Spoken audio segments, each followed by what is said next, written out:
Good. Bill says good. We Oh, got one nice. good. Better says Mark. Sounds good. You sound like you're the voice of God coming through the clouds. Sounds good now. Okay, great. Well, that's It's normal. That's normal then. yeah. All right. Everything's The normal. voice of God. Yeah, right. That's all you, man. So, yeah. And if you don't know Griff, guys, welcome to the show. First of all, we're officially going to start here. Griff has been in the space since 2015, hardcore in Ethereum. He's taught me so much. I count him as somebody that I trust, someone that I super respect in this space, and as a friend, as a good friend, and the first guest. I'm super honored to have back on the show, and yeah, the first one for the new show. Also got a master's, I believe, in digital currency, which is amazing. You studied chemical engineering previously, and you've Yep. done all sorts of work with white hat stuff to get back funds. You were associated with a DAO where you were a community manager. That's where I first heard about you and was covering stuff that you were doing related to it, thinking about how difficult your job must be. And yeah, and then recently, really continuing the mission, as far as I know, with Giveth and helping with decentralizing charitable investments and public goods, creating all sorts of new technology to enable this to happen with, I remember, like these mini me tokens that you were talking about, and quadratic. Still don't understand it. It's been a Yeah. minute. Yeah, so welcome to the show, Griff. How are you? Thanks, man. Yeah, you're throwing back all the goodies from back in 2016, 2017, 2018, Yeah. which I mean, I'd be better if I was sitting next to you like we have done most of these podcasts, Yeah. it seems. Yeah, Most that's of these true. things we're usually together.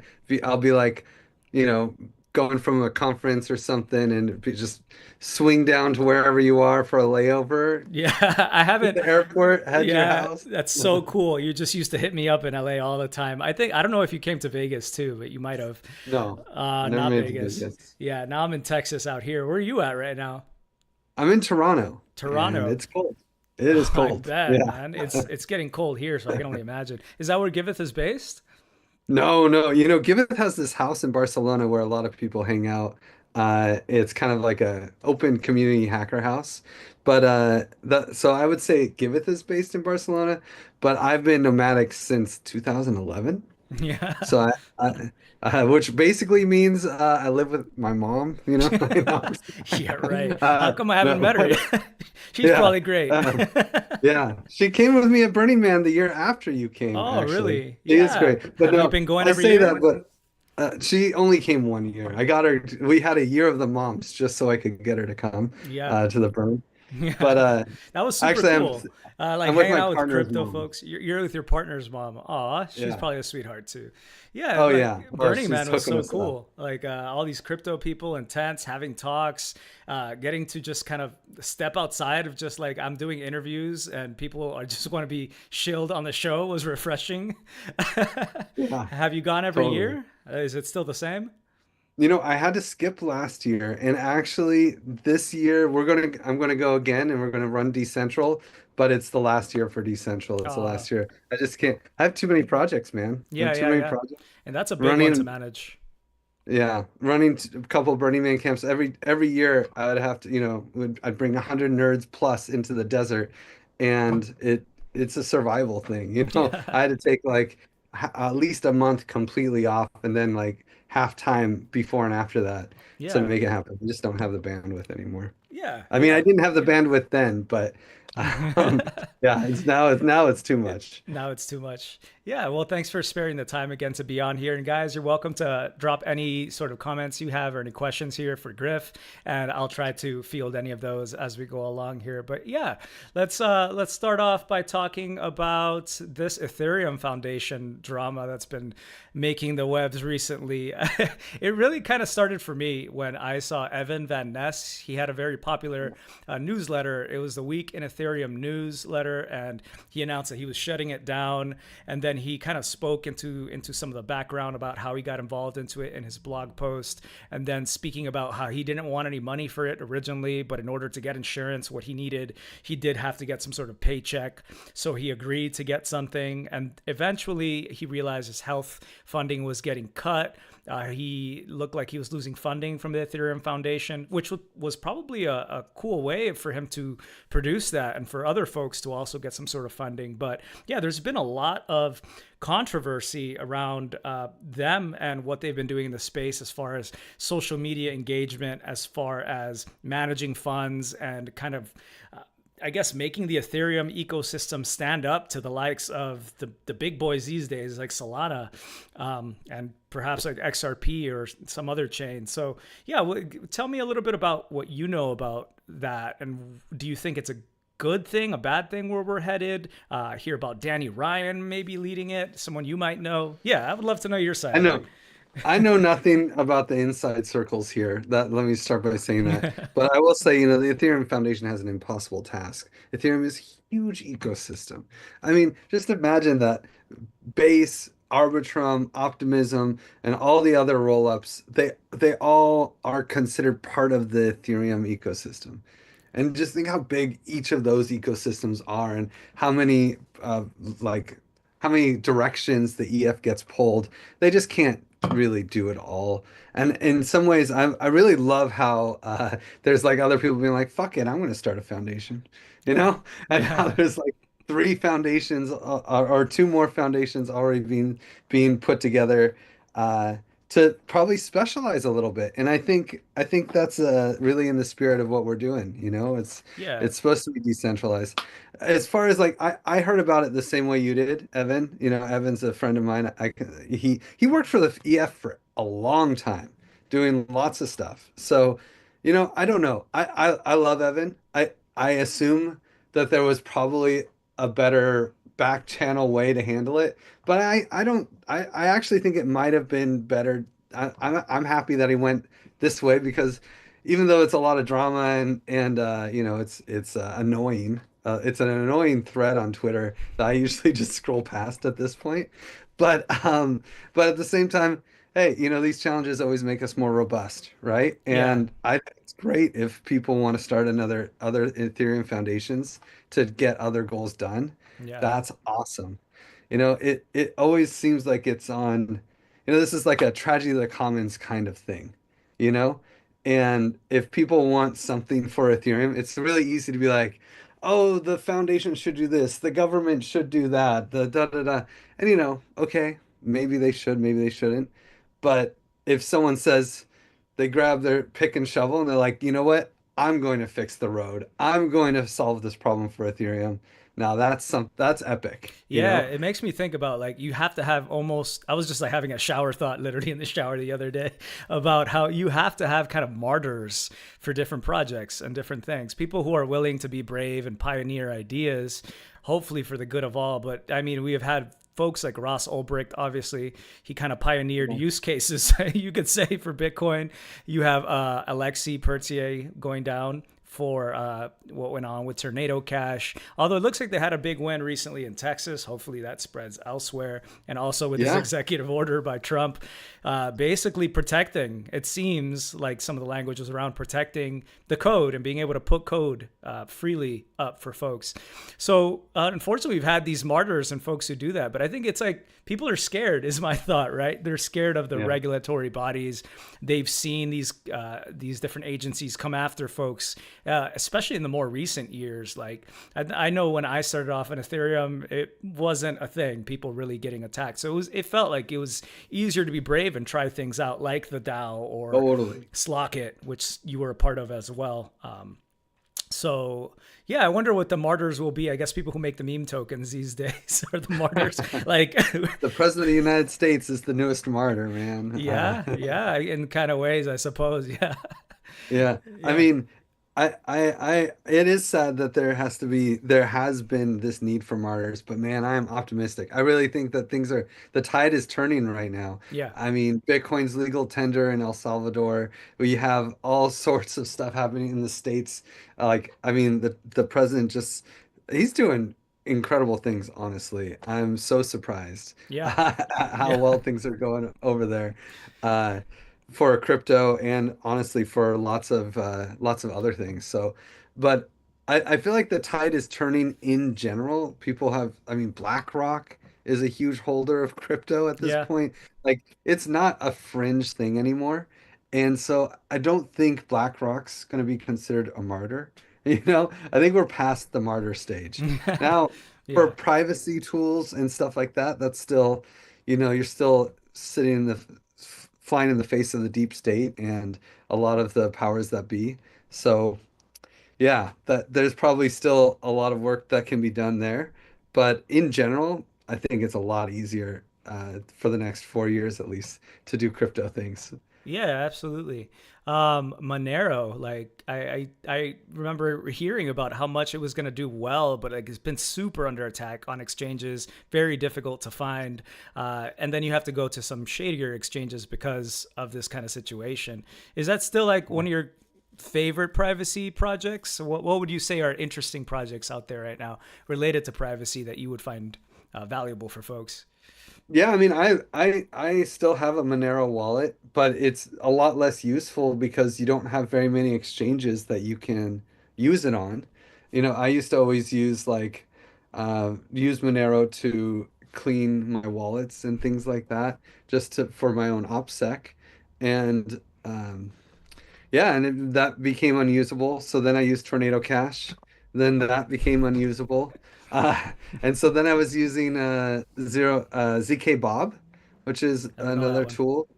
Yeah, ZK Bob actually was made by someone who used to work with Roman Storm back when he was working on XDAI and POA network, Wow. Igor. And so, but they're shutting down now. So, it's privacy is really hard.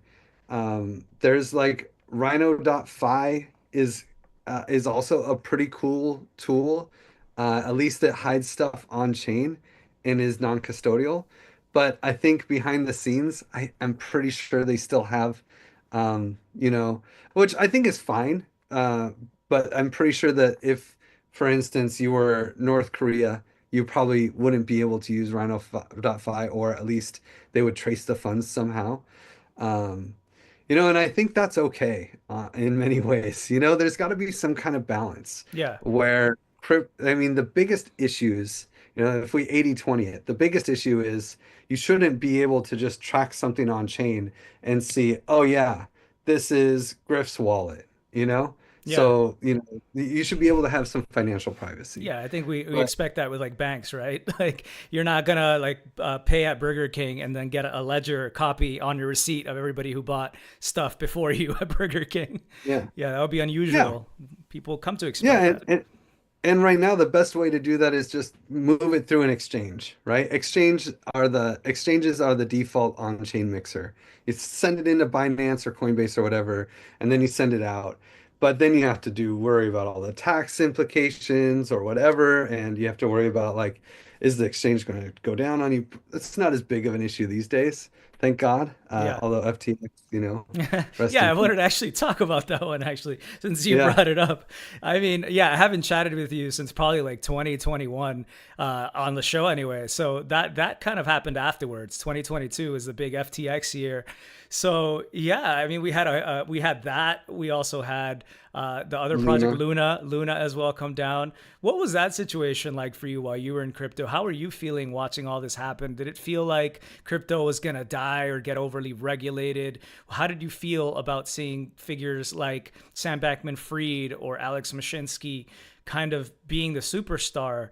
And them going down. Do you think that they were maybe a net good for this space because so many people learned a lesson, or do you think and maybe better regulations are created, or do you think that it was a net bad? And Net what? bad. Yeah, yeah, For sure. I Yeah. mean, I wish I could say it was a net good. I mean, I think that there is some good that can come out of it, but in the end, billions of dollars were lost and scammed by him. So like, it's that's never good. Lots of people were turned off from this ecosystem, and it's hard as a normal person when you're interfacing with these things to not just throw the baby out with the bathwater. It's like, oh, crypto is bad. I lost a bunch of money in FTX. Crypto is bad. I bought a scam NFT. Like it's it it's just like, hey, I interfaced with crypto in some way. It hurt me. And unfortunately, that is this that is the situation for most people when they come into crypto. Like if you just count up all the people who interface with crypto in some way and you do like one person, one vote, by far most people either get scammed by it somehow, they lose money in exchanges, they lose money in some kind of Hmm. project that was bad in the first place. That was never intended to be a real project that would make people lots of money. It was intended to take their money. There's like the ransomware things. I need Bitcoin to unlock my computer. Yeah, like like the ledger thing that I was reading about yesterday. I don't know if you heard Yeah, about that crazy story. So scary. yeah, yeah. There's what's his name? James something, who has like a list of people who've been physically attacked for their Yeah, crypto, yeah, which yeah, is another thing. I mean, I have a sweet spot in my heart for this little town in Ecuador called Vilcabamba, but Ecuador is not safe these days, and I'm a public crypto figure, so I don't even want to go there. yeah, It's, yeah, that's the sad state yeah. of the I space. think Jameson Lopp today had tweeted out something like if you That's have who it is. more than 10,000 followers on social media and you're in crypto, you're substantially more likely to get a $5 wrench attack. So, Yeah. yeah, and we see that more. So it's super risky just doing these kinds of streams as well for the public. So Yeah. thank you for being Yeah, it's really brave today, Griff. no, it's fine. It's fine. Stay away I from mean, Ecuador. I think it's the minority, but like unfortunately, like in a lot of places in South America, there are real kidnappings, and they're not. It's not on Jameson Loft's like list of physical attacks, but I know of people who have been attacked and ransomed for their crypto Yeah. in Ecuador. So Oh, I really? can't. What was Yeah. that? What happened there? Well, just like they just do a lot of home invasions, and there's the gang. Yeah, Ecuador's been overrun by gangs. At least this little town in Ecuador Yeah. that I live in. Most of my friends have left that Yeah. used to live there. It was a really cool expat town. It still is, and it'll come back. It also got bad in like 2015, 2016. So I discovered this town in 2011, and it was magical. It was great. It was safe. It was fun. Lots of hippies, lots of conspiracy theorists. Most people spoke English. There was like an incredible expat community. And I would just go there once in a while on my nomadic journeys. And in 2015, it was violent again. There was actually a lot of drug problems. That was the main thing. Mm. And just like the gangs were kind of over causing a lot of issues. But then the pendulum swung, and the cops started doing their job and not taking as many bribes, and the community rallied together and it became peaceful again. And I spent actually a lot of COVID there. I spent like 6 months there in during COVID, and loved it so much. I was like, I'm gonna buy property and I'm gonna, hang out in this town. And then, post-COVID, gangs took over again, and it's a lot of like really violent home invasions. Oh shoot. And Yeah. and you're not allowed to have guns in Ecuador, you know? You're not allowed to So it's even. easier to like break in someone's house knowing that they're probably not armed.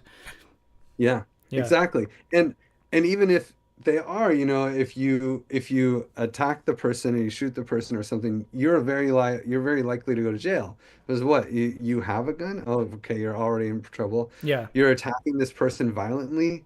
Like if you kill them, the law's not in your favor, actually. And especially if you're an expat versus a local.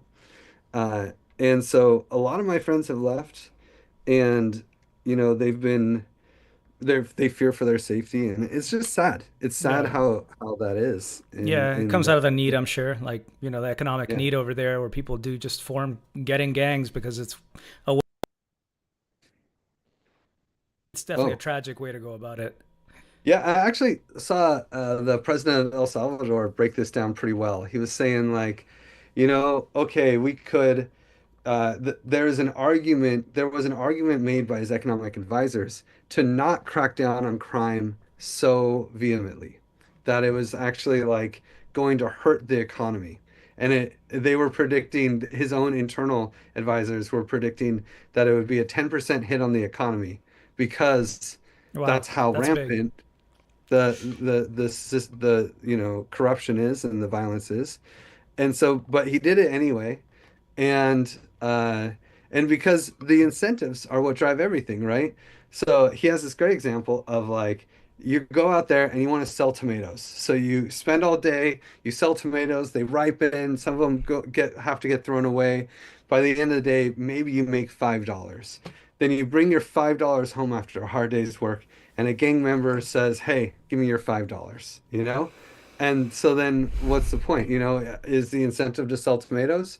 Or is the incentive to be a gang member who steals people's tomatoes? But Yeah. if you instead put these people in jail, and you make it and you go hard against them, and you make it really hard to be a gang member because you're likely to go to jail, that flips the incentives again. Hmm. And I'm not one for jail. Honestly, I feel like there's better solutions. I'm not like I don't really believe in imprisonment so much, but if things get to that point, you have to take desperate measures and do what you can. So Yeah. yeah.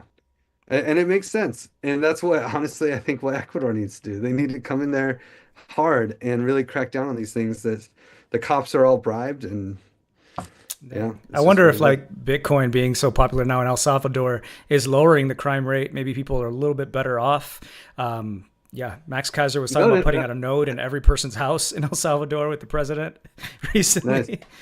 No, I think the president did like an incredible job at making El Salvador safe. I mean, I haven't been there, but that's what it looks like on the Twitters. Yeah, I that's don't really weird. know. So where have you been I that you personally feel like good, safe, and happy around? Maybe there's crypto communities out there.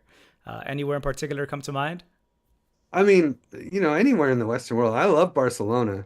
Barcelona's got really great Yeah, vibes around yeah, I crypto where like it's that. also not about just the money. I feel like, that's not my vibe here. I'm not in crypto because of speculation and we can, make a bunch of money. I mean, that's for sure not an aspect that I want to ignore. It's probably the like killer app of crypto being able to create your own economic systems and create your own currencies. Hmm. That's what makes crypto great, but that's not the purpose for me at least.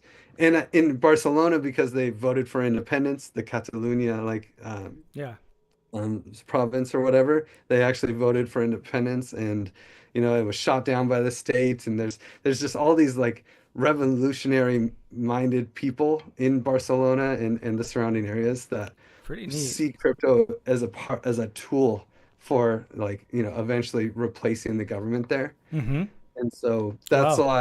that's my favorite community. Yeah, that sounds super cool. They have a use case beyond just money, literally just communication tools and systems of economic transfer, I guess, to help fund what they need to further what they need to do out there. Really cool. Yeah. Yeah, yeah, they actually had like, and they build all sorts of cool stuff. There's this voting app called Vocdoni that they use in a lot of their communities that really was an answer to their vote being totally like obliterated by violence from the Spanish government. So they made a tool that they could do proper census and use zero knowledge proofs to actually do real voting for at scale with good UX, and they That's built an important. awesome tool. Yeah. Yeah, I'm And glad you appreciate a good UX as much as me, by the way. I think oh it's yeah. important. I think that's probably some of the reasons some projects have done so well is literally UX, just like a nice logo, Polymarket. Dude, polymarket. Polymarket is probably the most important project of Wish I could 2024. use it in the States. Oh, oh, that's Yeah. right.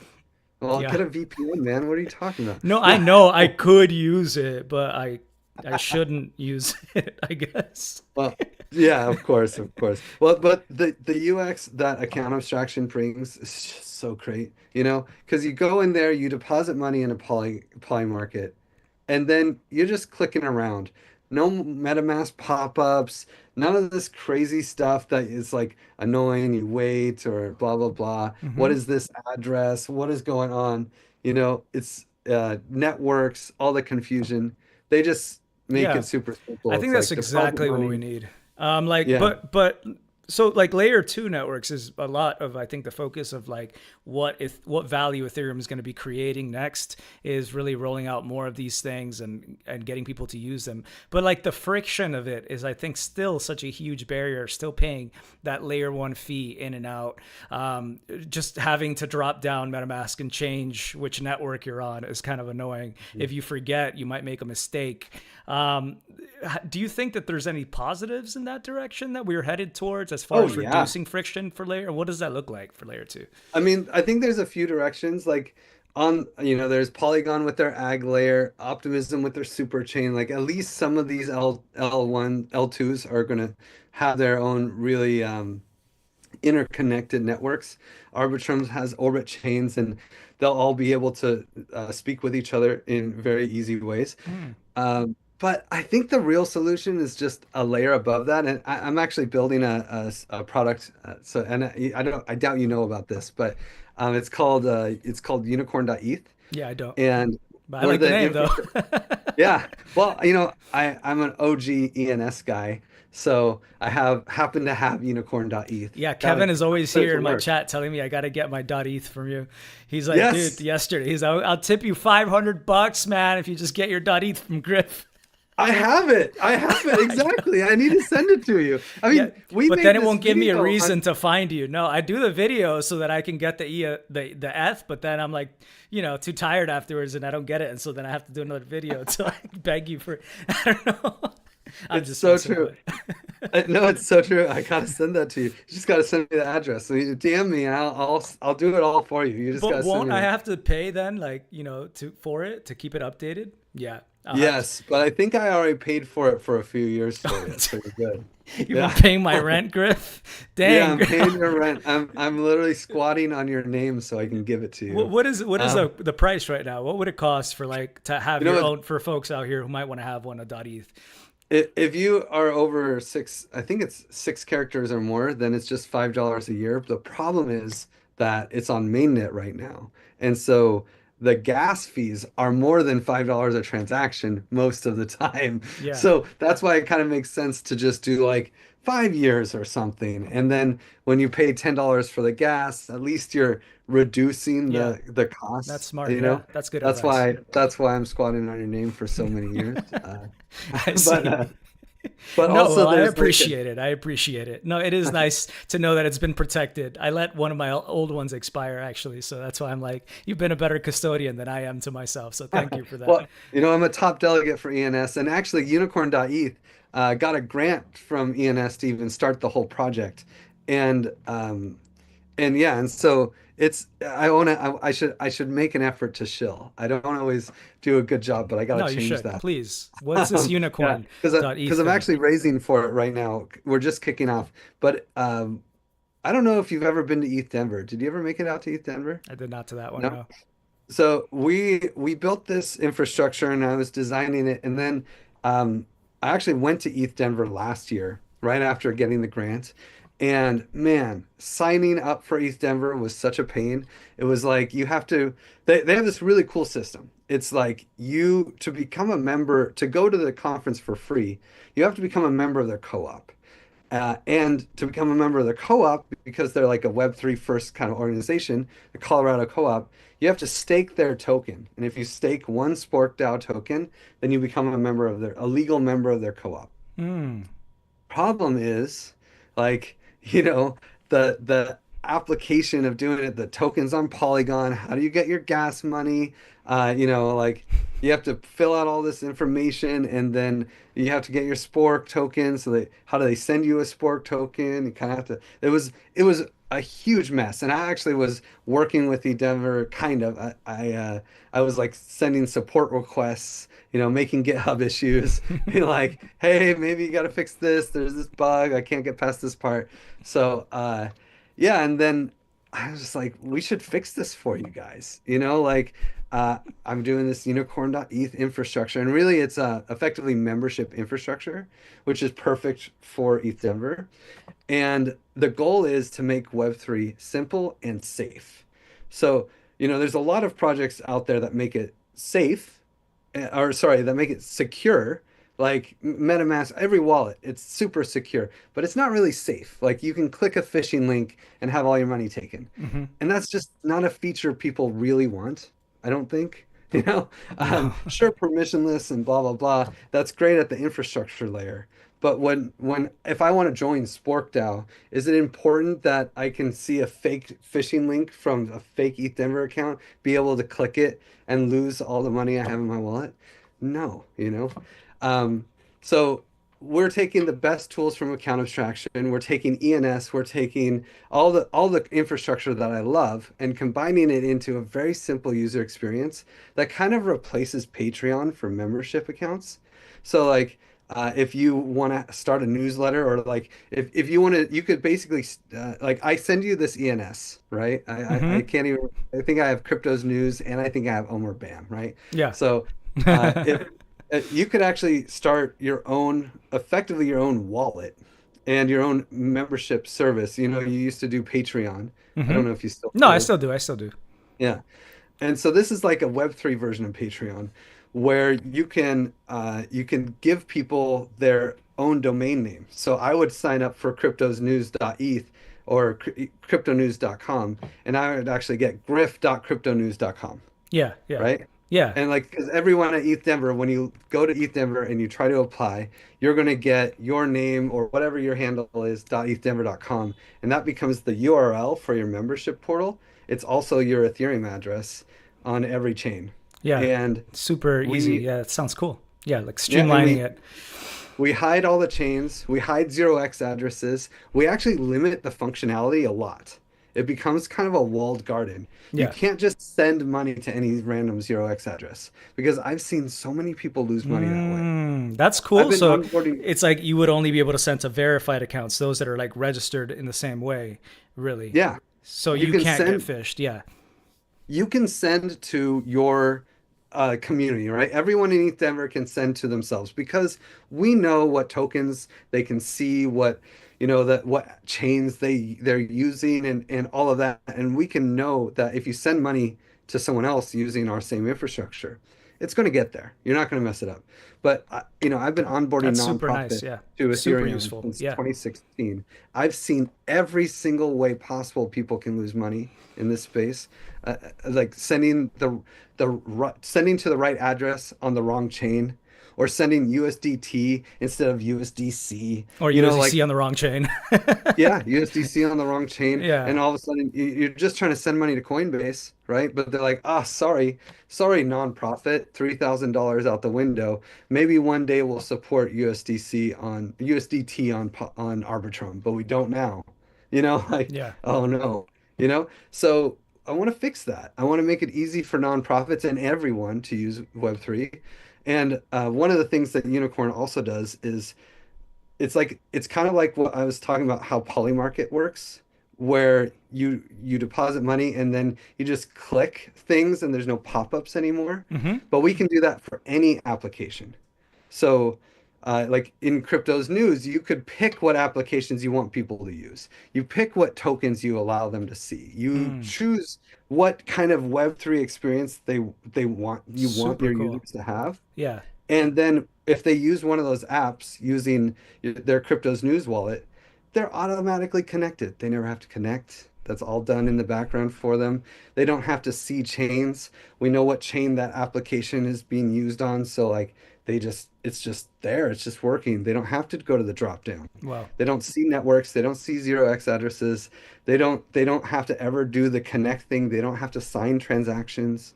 Everything's just super simple. Hmm. And then you can, charge the membership fees. You can sell NFTs. You can recommend crypto coins, and do whatever. If you launch your own token, people could just go there and they know they're getting the real token. I think it Mm. was like scammers right after Trump launched his Yeah, tokens. yeah, Scammers yeah. they were making, It was like I think I heard this 3,000 on your a day. podcast. Yeah, yeah, yeah. It was over 3,000. It used to be like 1,200 Trump tokens created a day. Then it became after, I Yeah, think, a day of yeah. fake And then tokens. and scammers were just making bank off of people, and if Trump instead would have had a unicorn.eth infrastructure for his thing, it would be like, instead of here's the contract address, it'd be like, get your own Trump domain, Yeah. you know? And then become a member of my community and get your token here, hold your token here. Don't worry about 12 words on a phantom wallet. And then behind the scenes, we also will manage, the graduated security precautions. If someone has like 50K on their wallet, like, they need two-factor authentication, they need a hardware wallet, they need all those things. If they have 20 bucks, log in with Google is fine, things like that. Yeah. But to the original question, I think we're going to see a lot of tools, not just Unicorn, but other tools as well, that just do the chain abstraction for the user.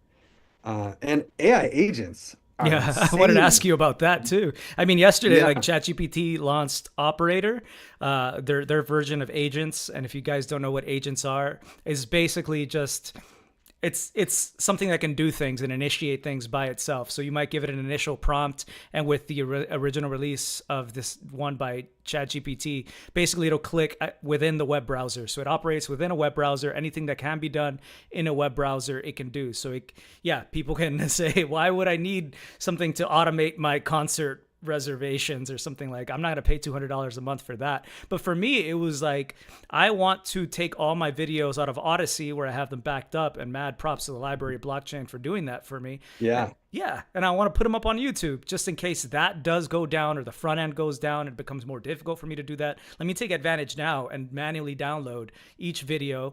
But for me to manually download each video is an insane task, because I have to download 3 to 5 videos I was doing in 2017 a day. So yeah, that plus getting the thumbnail right, all these things. I'm like, how cool would it be to just have an operator and tell it, hey, go to Odyssey.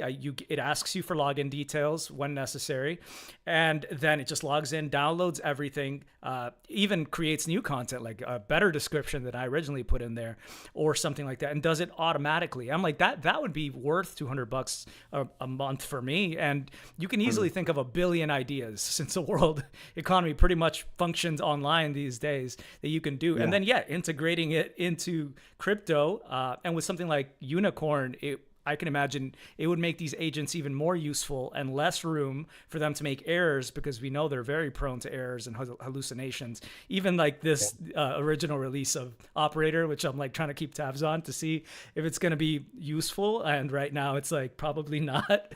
Reading yeah, some posts, it actually hallucinates more than like GPT-3. It gets quite off the wall, yeah, but they're only going to get better. So yeah, what do you exactly. imagine of these AI agents? And you can talk about crypto specifically, but almost like in a bigger level, how do you think that shifts society going forward?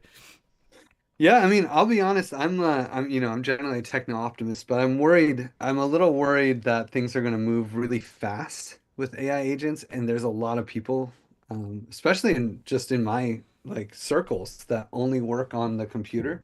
They don't, and anybody who's working on the computer needs to learn AI agents, basically. Yeah. Because if you know how to use AI agents, you're going to be 3, 4 times more productive as a Hmm. person. Yeah. You can know how to automate your tasks that you need to do. And if you don't, then you might be in trouble. And actually, so for the Giveth Galaxy, so I have like 5, 6 different projects that all kind of, I have a team of around 55 people right now that are all working on these different projects. And I'm making every single person, including myself, create an AI agent. So we have around 25 AI agents that we're building right now. Wow. Everyone's taking 20% of their bandwidth for the next 2 months.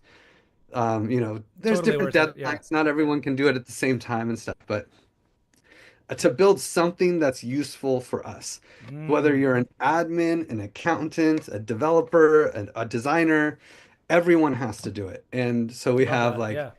and of course, it's not just like, it's not really a hackathon because in last year I did two different AI hackathons for our teams. This is like just team building stuff and like continued learning and Mm-hmm. that's that sort of thing.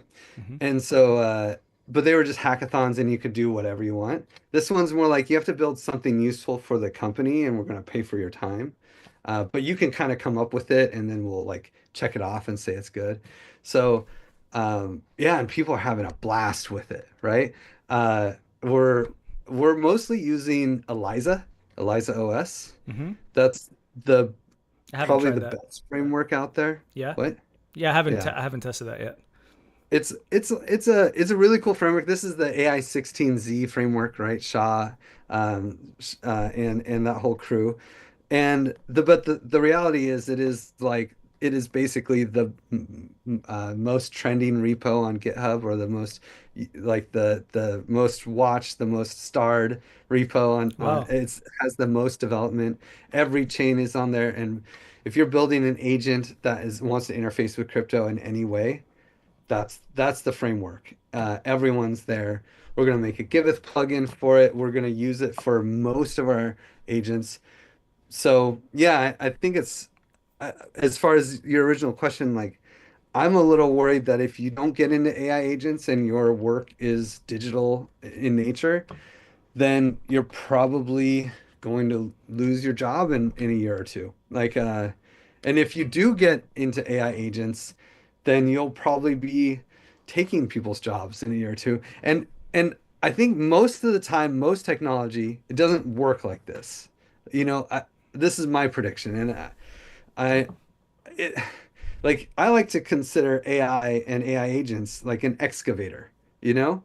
Um, if you are an excavator is one of those big backhoe things that like digs, right? And Yeah. so if you're in construction, did you lose your job? Like maybe kind of, but not really, not so fast when excavators started coming out. Yeah, it's You just know, a I tool mean, for you to do your job more efficiently. Yeah, I guess there would be less yeah, excavating, manual excavators out there. yeah. But yeah, they just use like prison labor for that anyway. So Yeah, for the pretty roads much. anyway. Absolutely. Actually, Railroads. my dad is my stepdad technically is a prison guard. He's a correctional officer, and he Oh, takes I people didn't know that. on the road, and Oh, actually dang. So has yeah. them do road work. Oh, there you go. Yeah. There you go. So there you go. I get vouched for that, and they get Yeah. paid pennies. And this is part of Yeah. the reason why I'm not really for prisons because I've Slavery, seen it's not legalized really slavery. helping anybody Yeah. other than slave labor. But to the excavator analogy, AI does not do everything. It doesn't take away a human from doing even these AI agents. You still need someone to make the plan Mm-hmm. for the excavator to dig in the right spot. And then you also still need someone at the end to get the shovels out and do the fine tuning. Excavator is not going to make a perfect corner it's not going to do everything there. So, and AI is like that. AI does a great job at doing the middle work. The first 15% and the last 5, 7, 10%, Mm-hmm. really, we still need humans to do an 100%. I've been excellent. doing it for my thumbnails. I mean, like, so I used to make my own thumbnails, and it took a lot of time. I remember that was like an allocation of like an hour because I was kind of obsessive about it early on in getting the thumbnail just right when I started the show. Then Yeah. I used to pay a fine fellow, maybe he's out there, $5 a video to do the thumbnail for me, and I still get hit up all the time, even now in this day of AI, with people offering, I'll do your first 5 thumbnails for free, and then it's $5 or whatever. And I've taken that, I've considered that really in the past a lot when I just want to focus my bandwidth on Got to get done. the content. Yeah, it's still got to get done. A good thumbnail is eye catching and gets people interested. It Yeah. might attract new viewers. I know a lot of these people who show up every people, really, it kind of does. And like now, I just literally open up OpenAI for free, right? Because I'm not even paying the $20 a month anymore. I really find value when I'm traveling. I find for that mostly for myself. Like if I'm traveling and I'm trying to look and learn and I'm on the go, it's not as easy to search for Yeah. certain things. Yeah, or making plans for things. But normally in my day to day life, I don't need to use it as much. So except for thumbnails, and I get like 3 free a day, so I can do, like you said, 3 Nice. revisions. Make sure it doesn't Yeah. write Bitcoin 500 times on the screen. It gets a little excited. I like to use the word minimalistic. I use Yeah. minimalistic, and then I define the aspect ratio like 16:9, and then from there it's really cool because it reminds me of my early days when I was making those thumbnails. Really excited to do that, passionate about it, Yeah. because it's really about my creative imagination at that point, where like, what am I going to devise with my words and dream up really for this thumbnail, and then see what comes out. And then yeah, I have to do, like you said, the final bit of legwork when it comes to adding words, because it's not that great at that, or Mhm. adding my image. Yeah, so I have to do that. I have to upload it to YouTube. So it's not automated by like completely. It might be using agents, but still I feel like it won't be, because there's going to be something lacking probably there, I that will mean, in need the that. end, it's too hard. It takes too much time to give an agent or an AI the context Yeah, yeah, that it needs. yeah, Like it's just even just a straight like human to human digital communication barrier. yeah, Whether it's human to human, sometimes you just gotta do the final touches yourself. You yeah, know, I mean, that's just how it is. And but the thing is, what I worry about right now is AI agents and the development. It's happening so fast. Whereas like excavators, it takes a long time to manufacture, thousands, hundreds of thousands of excavators to put everyone with shovels out of work. People slowly will get like displaced as excavators enter the scene, as new technology comes in. But I think that if you're a startup right now and you can stick with a team of 3 to 7, uh, and you can build a huge thing, and that's just using AI agents, you're going to. And, if you're a large company and you can cut down on costs by using AI agents, you're going to. And I worry that there's going to be a mass influx of that over the next year, 2 years, 3 years, that economic system won't have time to yeah. handle it. And I think this is a relatively common thought in the AI space too, that it's just, whether or not we use UBI or we do something, we'll have to do Hey, this is the something. most pessimistic thing I've ever heard out of here from you, Griff. I know, I'm messing. I'm sorry. I'm not trying to tease, but no, I've it's read like true. Super Intelligence by Nick Bostrom. I've read Ray Kurzweil's latest book, The Singularity is Near. Oh, Interested in. sometimes your sound's cutting out. Oh, it is. Oh, dang. I don't know why that might be. Maybe it's because of X or OBS like pulling the sound. Is it like every other word or something like that? I'll No, no, have no. to. It's like just like sometimes there's like a gap in your words for 10 seconds. But yeah, Oh, then it's fine for a while. yeah. Are you guys Almost seeing thought that? I'm mid-chord or curious. something. Yeah, I'll check this out afterwards. Thanks for the heads up. Yeah. Yeah. Sorry about that. It's a good thing you're doing most of the talking. Yeah, exactly.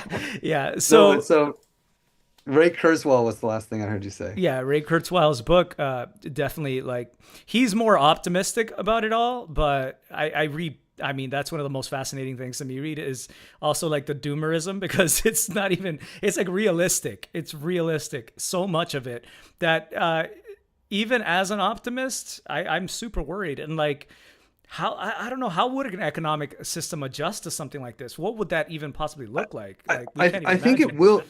I really think it will adjust. And I mean, I see like on the 10 to 100 year scale, it's more like, it's definitely more like Star Trek, where there's no money and there's just abundance and things are handled. It's this transition period for the next 5 years that I just don't know that the current system can be changed fast enough to allow for this kind of issue. Now, but hopefully I'm completely wrong. And innovative people, in a dream world, that the Giveth is successful at building economies around causes. People can invest in solutions that will provide public goods to society, and a lot of those solutions might be AI agents that are just taking care of people who are out of work and don't have a good replacement, helping them get educated on things that they can do, and finding ways to drop value to people who need it, in ways that I just don't think the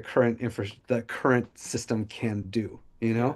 Um, we'll see. But and it's probably fair to trust in humanity's ability to do it, but yeah, we gotta. There's definitely a non-zero. There's definitely a decent chance that we won't be able to get it done in time, because the way things are moving with AI agents, the stuff that they can do, and the way the AI space just has been exploding lately. There is not a good reason to hire teams of thousands of people when you can really do a team of 100 or less and have the same output Yeah. with efficiency with agents. Yeah, it definitely seems like something will centralize, I guess, power and people who are better able to manage large groups of AI agents and get a lot of things done for a lot of people. And yeah, that's not giving jobs to other people; it's giving jobs to AI, which is kind of strange. I wonder how that would like. Do you see a way that crypto specifically might be able to benefit economies at scale? Do you think that there could be some sort of UBI even involving crypto that could be possible, that could help folks to maybe put themselves on the playing field of these new startups who are maybe having Bitcoin native reserves to start up? I mean, I love the idea of UBI, but I don't really trust it to solve problems, unfortunately. I mean, That's what it like would be, everybody hopes, I think, yeah. succeeds to I help don't folks. I don't think it would, but maybe, and if in the right culture, it definitely can. And there are some great UBI projects. I love circles. brightID was really built for UBI, and I'm very close to the founders there too. And I love these projects, but like they have to be supported by a government, and then the government basically, in my opinion, would need to stop giving money to banks to inflate and instead allow people to like, receive that inflation. And the likelihood that that's going to happen, listen, you Yeah. can, I, I really like what Trump has done in the last 4 or 5 days. He's done a lot of great things. I don't trust him worth a shit. I don't trust any president or any government system. They're all corrupt at some level, including Trump, obviously. So like he's doing great things.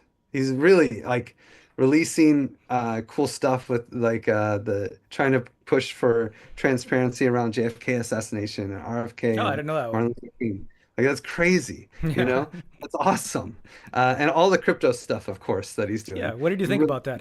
What did you think about the policies in the executive order? Do you think that it covered all the bases? Do you think it's kind of structured how should hope, right? I mean, I didn't read it in detail at all, so I have Yeah. no idea. My understanding from just scrolling through Twitter like everyone else, I didn't even talk to our friends Claude or ChatGPT about it. But like or Grok. So, uh, but it seems like it's just an executive order saying, "Hey guys, let's like crypto." I did like Yeah. that he put in there something about no CDBC, no No central bank. CBDCs. Yeah. Yeah, no CBDCs. That's pretty nice because that gets into some scary stuff. I Yeah. really don't want the government controlling every like move that you make with your currency. Like that's a little sketch. Scary. Yeah. Yeah, I just because I don't trust governments, Yeah, maybe that was Yeah. their plan for UBI here. It was through a CBDC for folks and automatically adjusting your balances based on inflation or something like that. And they might have been really preparing to offer that as a solution, and yeah, feeding like telling people what they want to hear under the sphere of AI. But now they have at least 4 years before they can pump this out.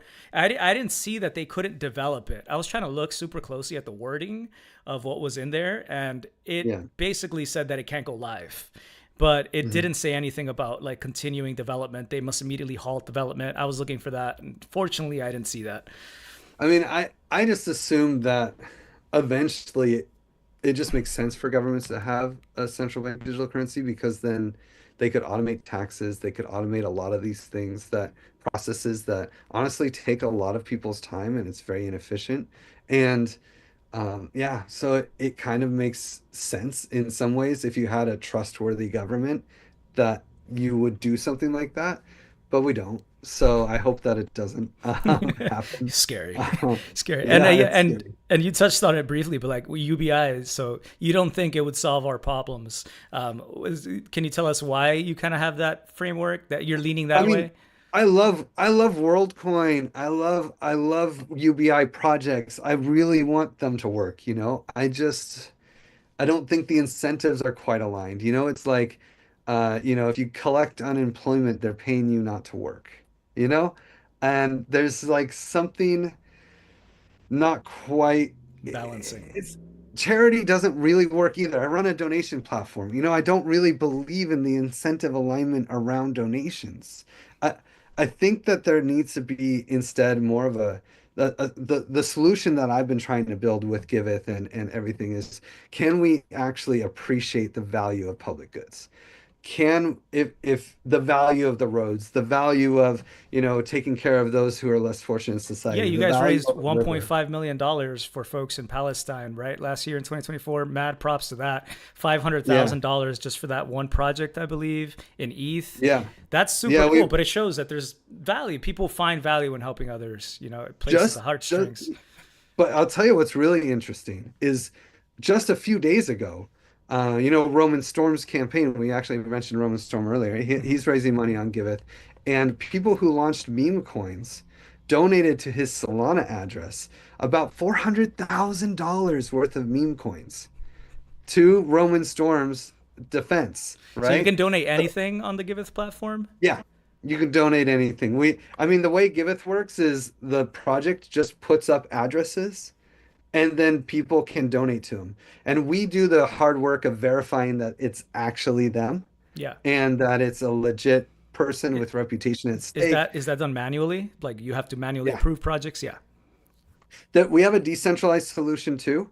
That you can we have this thing called devouch where you can vouch if you have reputation, and right now it's kind of a select group. It's like Optimism delegates because they're the ones who funded it. Optimism actually funded the creation of this. Cool. So Optimism delegates and Giveth verifiers, get coin passport holders as well. So you can, if enough people vouch, right now it's just three. If three people vouch for a project, then we give it a level one verification. But and eventually, if we get the decentralized verification system running, then that will hold everything.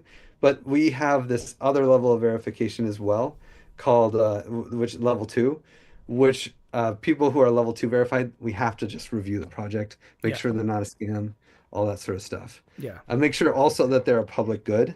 So it's not just like, for instance, we were talking about adding the Free Ross campaign, Hmm. but it's not a public good. It's just like donate money to Ross because he's a Yeah. great guy, Yeah. and like he Yeah. went to jail for us for many years, but the money's just going to go into his pocket. It's not going to provide some kind of value to society. Wasn't it I mean, Kraken or some exchange that gave him like $111,000? I read today. They just gifted him some wow, money, like startup money. that's Back great. on, start back on your feet money. Yeah. Yeah, that's cool. And so that project is going to get verified, level one verified, because it's a great project and we want to see people support Ross. But our mission is really around public goods. How do we fund public goods? And throwing money at Ross Ulbricht is just not a public good. Like it's cool. Throwing money at Roman Storm's political defense, like his defense, so that, people can develop open source code without a threat of arrest in the United States. That is a public good. Yeah, yeah. So even though it does individually help him, there is some kind of like greater aspect that we can say. And because this is very, it's there's some nuance here. So we have to do it centralized. And we just put in the time to do it right. And Ashley does such a good job at holding us to integrity. I got in a fight with her today about like, just let me verify this project. Come on. And she's like, no, Griff, I'm sorry. You can't. Remember the mission, bro. Yeah, exactly. And she holds that ground even against Yeah, the that's good. founder, and Yeah. you can't I'm gonna stick she's with the been mission with us for statement. many years. Yeah, Yeah, good. it's Good on Ashley. her integrity is like what keeps us honest. So I really appreciate that. Props to But Ashley. props to Ashley, wild wanderer out there. Mad props to you. And because literally like an hour before this call, we were just like getting into it on Discord. Yeah. Uh, You're always doing something crazy. Like when I called you to set up this interview, by the way, I called him on Twitter. I didn't realize you could call folks on Twitter. So I just hit the button to test it and Griff actually answered. So that was yeah. nice. Yeah. But yeah, you were like helping somebody get money out of the DAO still to this very Oh day. yeah. Yeah, exactly. Yeah, I can't believe it. the DAO doesn't stop. But now when people ask me for help out to get money out of the DAO, it's like hundreds of thousands of dollars. Oh, You know? dang. I Because just want yeah, one DAO token. That's all I want from the DAO. I just want one of those tokens. I think you had some of course, collectible I'm items. hodling Yeah. numismatic value. But actually you can Has it buy gone a DAO up? token. Has it gone up? Surprisingly not. Should we pump Not yet. DAO? Let's pump DAO. There I'm are kidding. times where it does, but Yeah. there's this really great, it's called the DAO Museum. If you want a DAO token, you can buy it. There are pools on Uniswap, but Cool. the thing is the DAO token is so old that it was before ERC20, you know? So So it's it unusual and doesn't it might use not that work. standard. Yeah, it It might not. only Yeah. it doesn't work very well. It's fine. You can use this app to do it, but then it doesn't show up in MetaMask correctly. It's like the infrastructure around Ethereum been built around ERC20 tokens, and because the DAO was before that, it's just it doesn't play well. It works on Uni v1, and Wow. we're on Uni v4, okay? Jeez. Yeah. So like you did the DAO, which was like one like pre ICO, basically the OG ICO, you could say of ICOs, where like anybody could raise money for pretty much anything and get funded by DAO token holders and so on. Um, but I think like that idea has kind of died away. You're doing it in a different way, of course, with Giveth, but like you said, specifically more for public goods, and it's somewhat centralized still because it kind of has to Yeah. be at this time. But is there something right now that you could imagine? Like there would be an appetite for some sort of DAO. Is there anything out there like that? And also Slock.it, like the idea of an Internet of Things. I still am hoping for something like that. Anything on those Yeah. fronts? Yeah, I mean, just a couple pieces, man. You just sent me on like four different I threads I have in know, my mind. I It's so know. hard. Go ahead, Okay, one finger to okay. each. To finish the Give a thread, it's just that project owners just put their own addresses on and we verify it, right? And then people can donate any tokens to those addresses because they're just, Yeah. the address, the EOA, like externally owned accounts, like a MetaMask address or a phantom address for Solana, and they just have it there. So meme coins, all that stuff gets donated, fine. And um, I think I'm not only did I start do the DAO back in the day and been part of many DAOs and DAO infrastructures over the years, I'm also a top delegate for ENS, Arbitrum, and Optimism, and hope to also support other big DAOs in like doing things right. I help a lot out in the Polygon space. I just try to make sure that things are going in a good direction safely in the DAO space because I really believe in decentralized governance. We have to get there. The problem is that the coordination, most of these DAOs end up as some weird sort of conflict of interest, just all over the place. Like optimism does a good job at preventing conflicts of interest, but it's still there. It's still hard, and then it becomes more like who you know and nepotism, backroom. There's still backroom deals. Same Arbitrum actually says like conflict of interests are okay. That's why you're here, right? They just kind of lean into it. I don't like that Well, it's honest, personally. but yeah. Yeah, they're on. We've tried in Arbitrum. We've had different policies, tried to make policy conflict of interest policies, but like they never pass because in general the vibe is, yeah, guess what? We have our infrastructure here, and we're using Arbitrum to support ourselves. And so that's why we spend the time on the governance chats and stuff like that to make sure Arbitrum wins and we win. Yeah. And those incentives are valuable. I don't know. I tend to say you should have to abstain if you're voting for a grant for yourself, but like, more power to them. It is every DAO should have their own culture.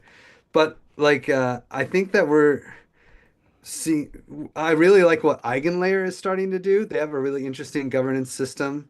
That's pretty cool. I'm sort of a governance nerd. I love what Trake is doing with the EigenLayer governance system. It's not fully fleshed out yet, but trying to keep decisions in like a small group. So maybe you have a group of like a council of like 5 people, and they're effectively elected by delegates. Yeah. So right now in most DAOs, you have this delegate system where if you get the airdrop or you get the tokens in some way and you delegate your voting power to someone else, and then that person votes for you and they kind of collectively take on everyone's tokens. I don't like this. I think it's a horrible system because I mean it's fine. It's a good It was like the whole solution, but base it of doesn't. EOS.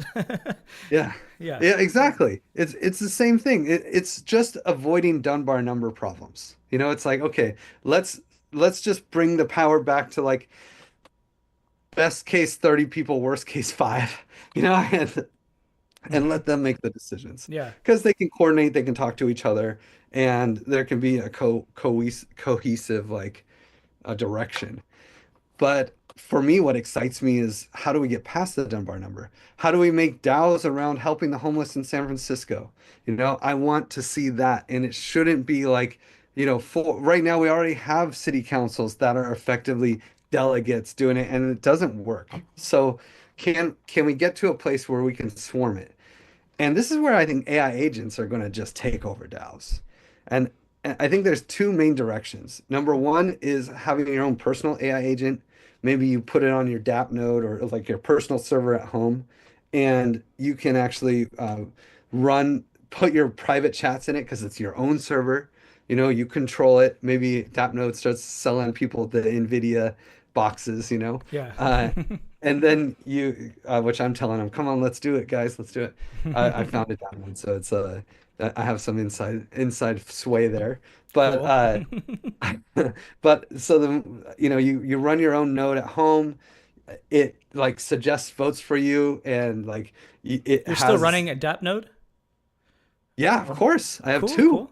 Yeah, you I want have to talk two. about that a little bit for folks? Yeah, like what that is, what it does, I guess. I mean, you Yeah, briefly touched on that, but Yeah, DAppnode is basically a personal server you have at home, right? And it's really built to run Ethereum nodes and other Web3 nodes. You can run a Monero node, a Bitcoin Lightning node. You can run lots of different, like Tornado Cash Relayer if you want. You can run whatever you want. It's your server at home. And what's really cool is when you connect to it, like not funny story, tragic story. Uh, Consensus owns MetaMask. Consensus is a US company. Consensus one day just randomly decided to block everyone in Iran from using their nodes. So one day, every single person in Iran woke up, they looked at their MetaMask, and their balance was zero, and they flipped the fuck out thinking they were hacked.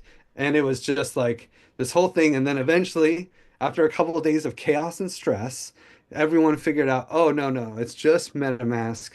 The keys actually still have money. And because it's not your node, you don't actually, when you're running a node at home, you are directly connected to the peer-to-peer network. And this direct connection is what makes Ethereum and all these other systems so robust. Because if someone doesn't like you, if someone wants to censor you from accessing their nodes, their infrastructure, it's not that hard for you to run your own node at home. And DAppnode is open source software first and foremost. If you have an old computer, you can download the DAppnode. It's actually an operating system. oh, dope. Like it's a Linux fork. And so you just install that into your own hardware, totally free, but we make it super easy to one click install nodes and the packages are managed in a decentralized way so that if a developer wants to update their packages, then there's a little bit of a approval process that was still slightly centralized to make sure that there's no scams or impersonations. And then whenever they make an update, you have to approve that update on your DAppnode, but you can, and it's super easy. It's just one click, and it just makes running all of that infrastructure. It takes it from a job that you need to have a DevOps career to really do to Yeah. just like a couple of clicks, and most of the time it works great. Yeah. Super useful.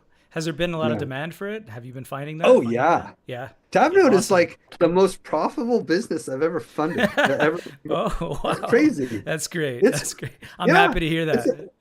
Me too. That's why I'm not really involved in DAppnode anymore because like they have a couple years of runway. They don't need me. They're doing great. I'm, Awesome. I'm mostly around in the projects that don't work well, Yeah. like a free donation application that with very little business model. That one's tough. That's tough. Uh, Yeah. yeah, Yeah. but we keep it going. We keep it going, Yeah. and even So, like but, Unicorn. oh, and You like know, unicorn? yeah. Well, Unicorn. It's I like can I have see a to do. super demand for unicorn though. I can see that being used by any company anywhere, literally. Yeah. If, like you said, you just want to send to employees and make sure they receive a memo, you could probably do that some sort of way. Um, Absolutely. You can create your own, everyone has their own portal and their own system. But why am I building Unicorn?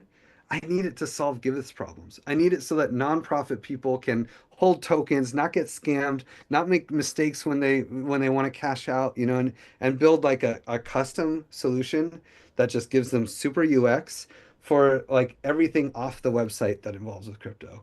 yeah. There's like, okay, there's our application and that's great. We can make the UX as great as we can.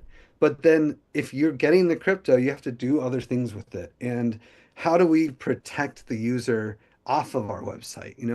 The only way I can think of is you have to kind of own the whole vertical. And so our infrastructure makes that easy. But I have to run Unicorn like a business. I have to build it for ETH Denver. I have to build it for we have a couple other clients signed up, and we have to like make a business model and do all those things so it's sustainable. I have to go raise money from investors and things like that. Yeah.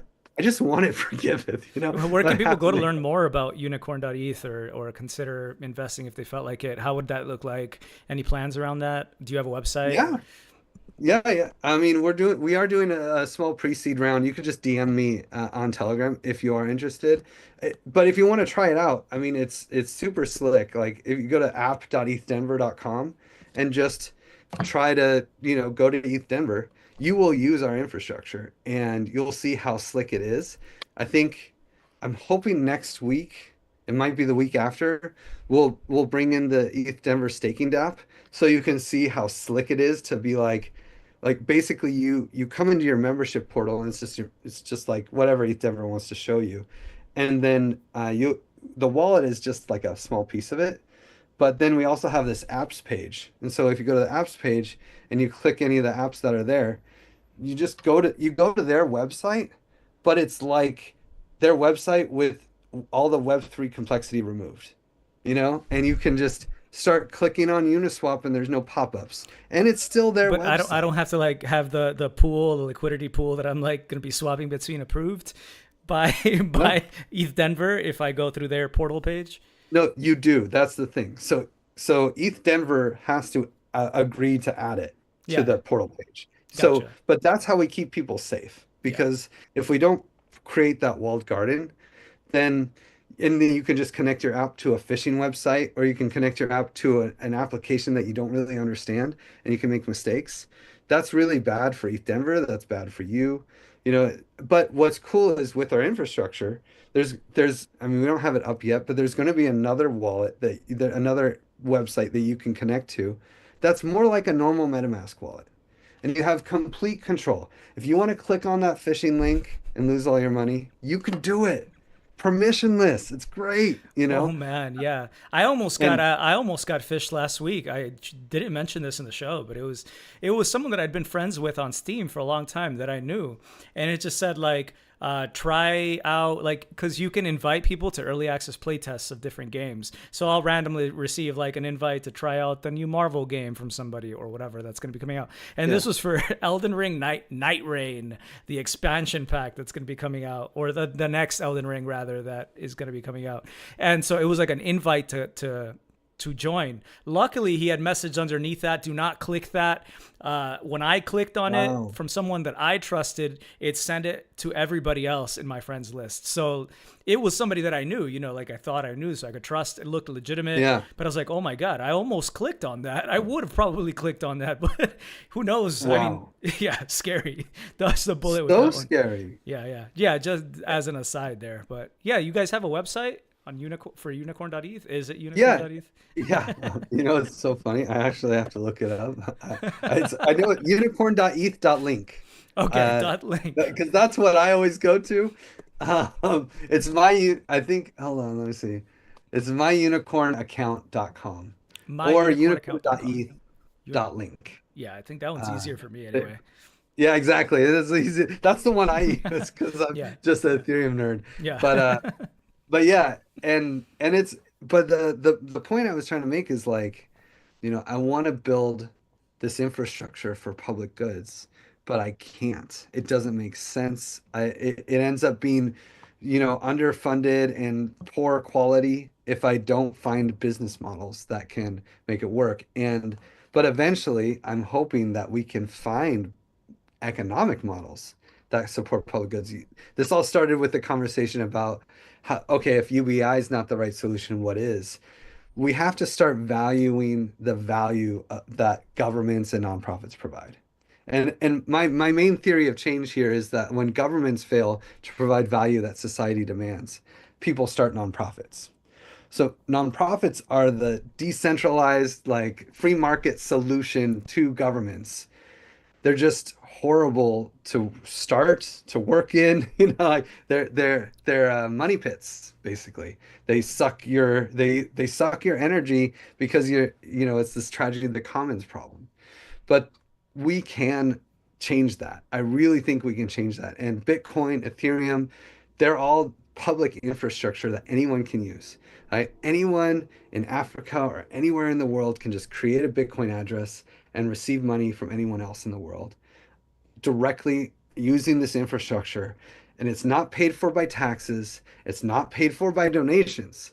It's paid for by issuance through economic means. And I think the funny thing that people don't realize is this is how governments fund public goods too, right? They issue tokens, they issue US dollars, right? They get money, and they have complicated ways of doing it. Federal Reserve, blah, blah, blah. Federal Reserve prints the money and gives it to them as a loan, blah, blah, blah. Sure. Yeah. But, cut through the static. Governments print money and they create demand for that money with taxes. And so they have the revenue from taxes that they enforce and they print money. Bitcoin does the same fucking thing. It has transaction fees, which are the taxes, and it issues currency. Ethereum, same thing. Transaction fees and issuance.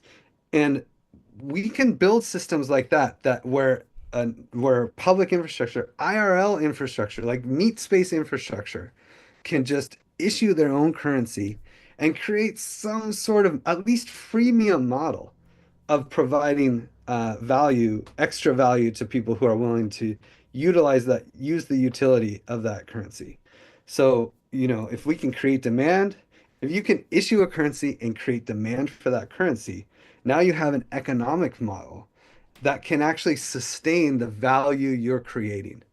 And, right now, meme coins, it's gambling. People are literally creating fun communities of belonging and with a with a heaping tablespoon of gambling. And hey, you were the original investor, meme coin. Didn't you have Dogecoin like very early on? Before it was cool. For sure. Before it was cool. Oh yeah, I lost a lot of money in Cryptsy with Dogecoin. I had a bunch of Doge on Cryptsy back in the day, Dang. Do you still stay hopeful for Doge? I mean, did you expect it to stay up here where it is? No. Oh. No, no way. I Yeah. can't believe it. But I have some big friends where Doge is on the level of religion to them, you know? And I actually feel like meme coins and even diet fads, I feel like there's like an absence of religion that is in many ways filled by some other thing in people's lives, whether it's like MAGA or, Yeah.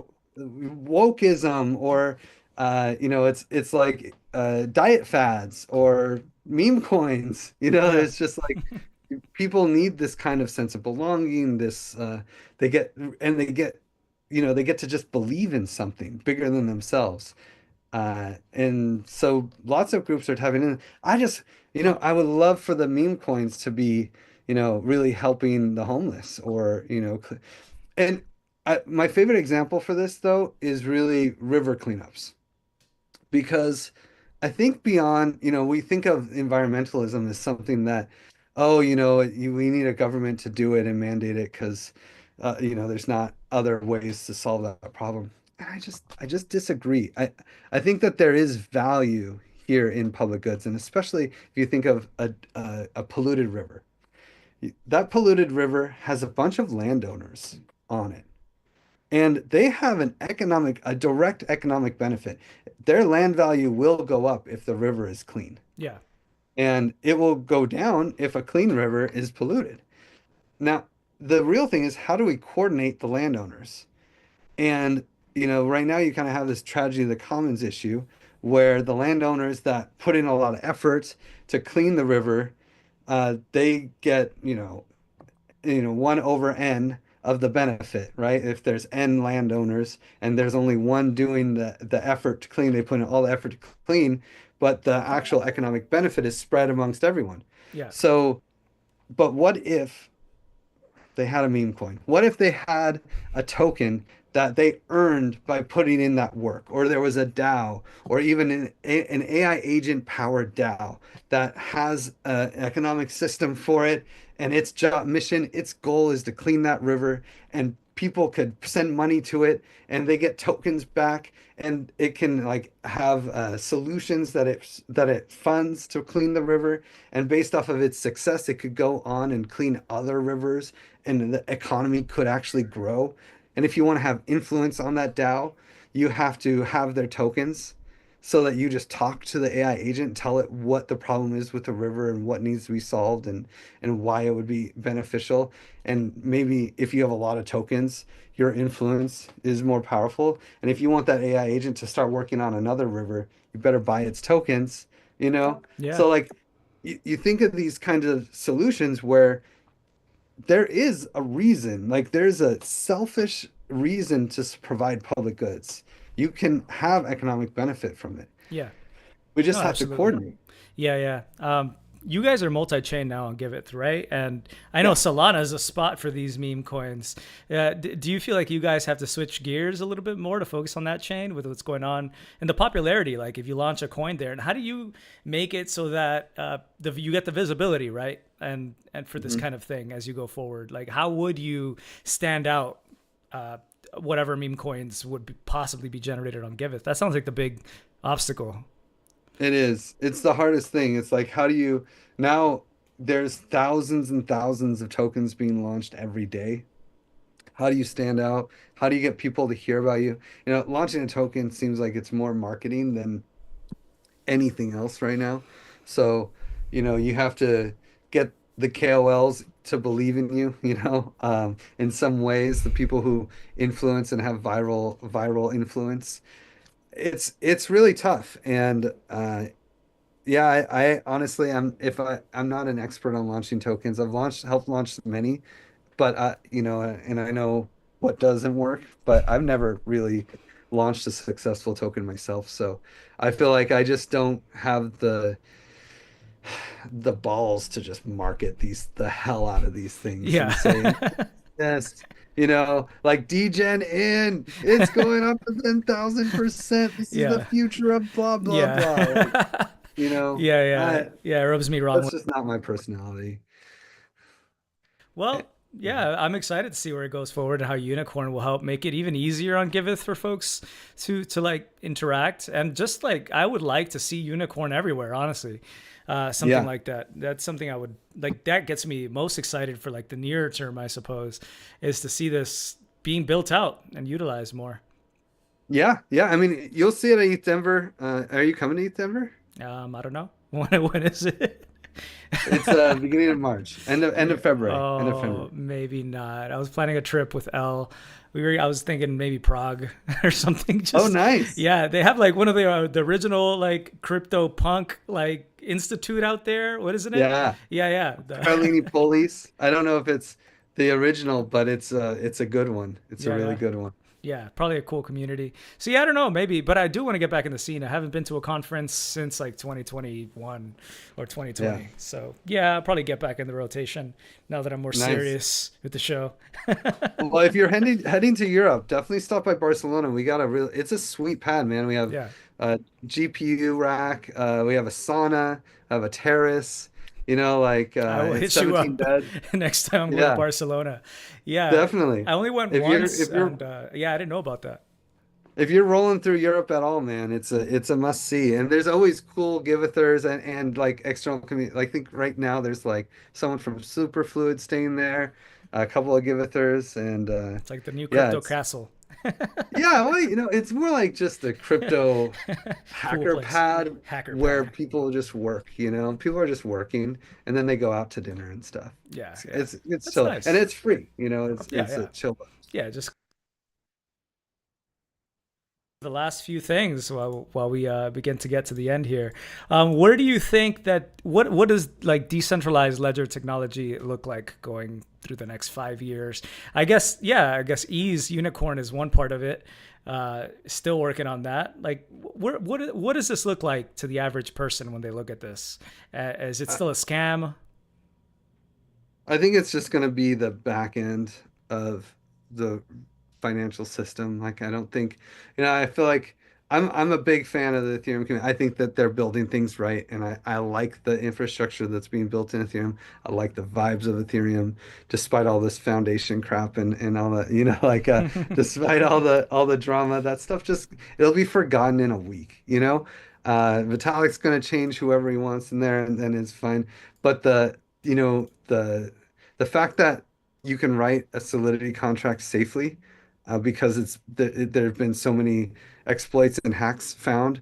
I think it makes it hard to develop on other infra. It keeps me there. That's a good point. Like I, Yeah, I really want to go to Solana because I mean, Donald Trump just printed $7 billion there. Like the money is flowing there, but it's hard. I don't feel totally safe playing with Solana contracts.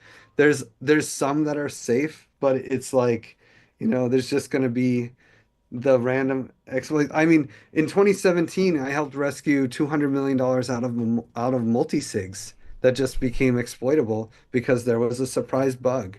And Solana, it's had a few of those moments, but nothing crazy. So I assume it will have those moments though, and yeah, and I don't want to be. I don't. I'm a little worried about being part of it. yeah, Whereas yeah, I feel way safer in Ethereum, yeah. and It's battle so tested. yeah, I think that's, but I think it's going to disappear. I'm not a big believer in all the hype around the chains being so important. It's you don't hear this kind of like database maximalism with MongoDB and Postgres. Like it's just that's the infrastructure that you decided to use because it fit the technology fit your use case. And of course, there's going to be like fees down there, and there's going to be winners and losers in the space. But I think for the end user, it's just going to, it has to disappear. It can't be something, if you have to know something to like utilize this tech, it's extra friction that's not going to work. And PayPal's going to stay. PayPal, Venmo, Square, all these things, maybe they're going to, I think a lot of them are already starting to use crypto in the back end, but you won't have people directly using crypto. They'll have to go through third parties as they do today. There's way more people on exchanges than holding their own keys. It's just the way it is. That's why when Trump coin hits Binance, huge pump because all those people couldn't get it before, Yeah. Yeah. even though Yeah. they could, you know, Yeah. and it's, this is the stage we're in. Eventually it'll all feel like Binance and you'll be directly on the chain. Just like with Unicorn, everything's of course non-custodial. Hmm. We don't have, and no one can steal your money. And you have complete control of your funds. But it's, yeah, you know, it's just, there's a lot going on out there, and I have a lot of other interesting projects too. Like I'm really excited about QAC and launching bonding curves like Pump Fund, but in a safe way with vesting for legitimate projects. Uh, Also, I'm really excited about AI agents and voting and making things easy in DAOs. And I have this project Pairwise, which is actually working on with Vitalik on deep funding and making it so that AIs can actually do a lot of the decisions, but aided by the information of humans. Mm. Yeah. So like Pairwise is this simple voting application where instead of like reading forum posts and going making trying to make complex decisions, you just see two options. Maybe it's like which projects should be funded. You see two options and you pick one or the other, you know? Yeah. And then, Which you letter's know, clear? exactly, Yeah. right? You just Yeah. one or the other, one or the other. And it kind of, the goal there is to break up complex decisions into many decisions, Yeah. into many small, Yeah. simple things. Nice. I like that. And and so we're using that for humans to basically train AI to make the decisions appropriately. Hmm. Uh, Fascinating. and Yeah. That sounds like a whole deep dive we could do into that project alone. Yeah, deep funding. It's super cool. I mean, this is Vitalik's new mechanism. So, he Yeah, I don't know created about it. quadratic funding, retroactive public goods funding. Now, deep funding is his next one. He's very aligned with this mission. How do we fund public goods? The thing that is different between, well, there's a lot of things different between Vitalik and I. He's way smarter than I am. He's done way more good for the world than I have. But like, I'm also, and probably one of the things holding me back is I'm very anti-government. I really rail, like, I just say what I think, and I just think governments are one of the main problems in society. And and he's like more against corporations and the banks, but seems to be like at least public facing, friendly to governments. But the thing is, what he's working on, funding public goods, whether he wants to admit it publicly or not, that is replacing governments. That is the only thing that legitimizes governments, is the fact that they fund public goods. Yeah. So and they're by far the only thing making public goods work. Yeah, it's a So good way of thinking about it. I never considered. Yeah. so if we actually create crypto economic solutions for funding public goods, we just won't need governments. Yeah. They will literally lose legitimacy and die. And so Vitalik is working towards that. I don't think he wants to say it publicly, and probably politically it would be really bad to say that. Yeah. Yeah. Uh, Absolutely. Yeah. To be so anti-government yeah, publicly like yeah, that. Yeah. Yeah. yeah. Yeah. Super cool. Yeah. Thank you for sharing that. Let me see what else. Any other events that we should know about, like besides ETH Denver, that folks might want to be keeping on their And plans? the big Ethereum events this year are the Schelling points in the Ethereum space at least have kind of come around. ETH Denver, ETHCC which is now in Cannes, the south of France, and usually we used to be in Paris, and it's been moving around a little bit lately. And then Dev Connect, which I don't think the location has been said yet. But those are like the three big events in Ethereum. But then there's also larger crypto conferences. Yeah. Obviously, there's Consensus, which is going to happen here in Toronto, Oh, which is cool. cool, which is Yeah. convenient for me. I can just stay at my partner's mom's house. That's kind of nice. And then, but then there's also Token 2049 in Dubai. That's going to be a big conference. Hmm. These are all the big ones that I plan on attending.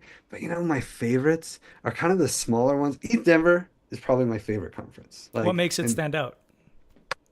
they don't even call it a conference. They call it a festival. And it really feels like Burning Man half the time. There's so much interesting art. There's like, it's a hackathon. Like, most of these big conferences, they have a hackathon. But ETH Denver is really a hackathon first, everything else second. And which just brings the vibes. And yeah, they just do things right. They have fun. You know, like the first time I ever really bought food with crypto was at ETH Denver using the burner wallet they had, and you Mm-hmm. know, you can actually use it with vendors, and they do a lot of these cool experiments. And really, it's also the size. I mean, it's 25,000 people last year at least, That's and it's probably huge. going to be more this year. Dang. So, and in Denver, where it's cold, you know, Yeah. yeah, it must be good if you're willing to go to Denver in March or in Yeah. February, Yeah. you know? Yeah. But Yeah. Very in general, nice. any of the conferences with ETH at the beginning are really fun because they're generally hackathons. There's ETH Bucharest, ETH Belgrade.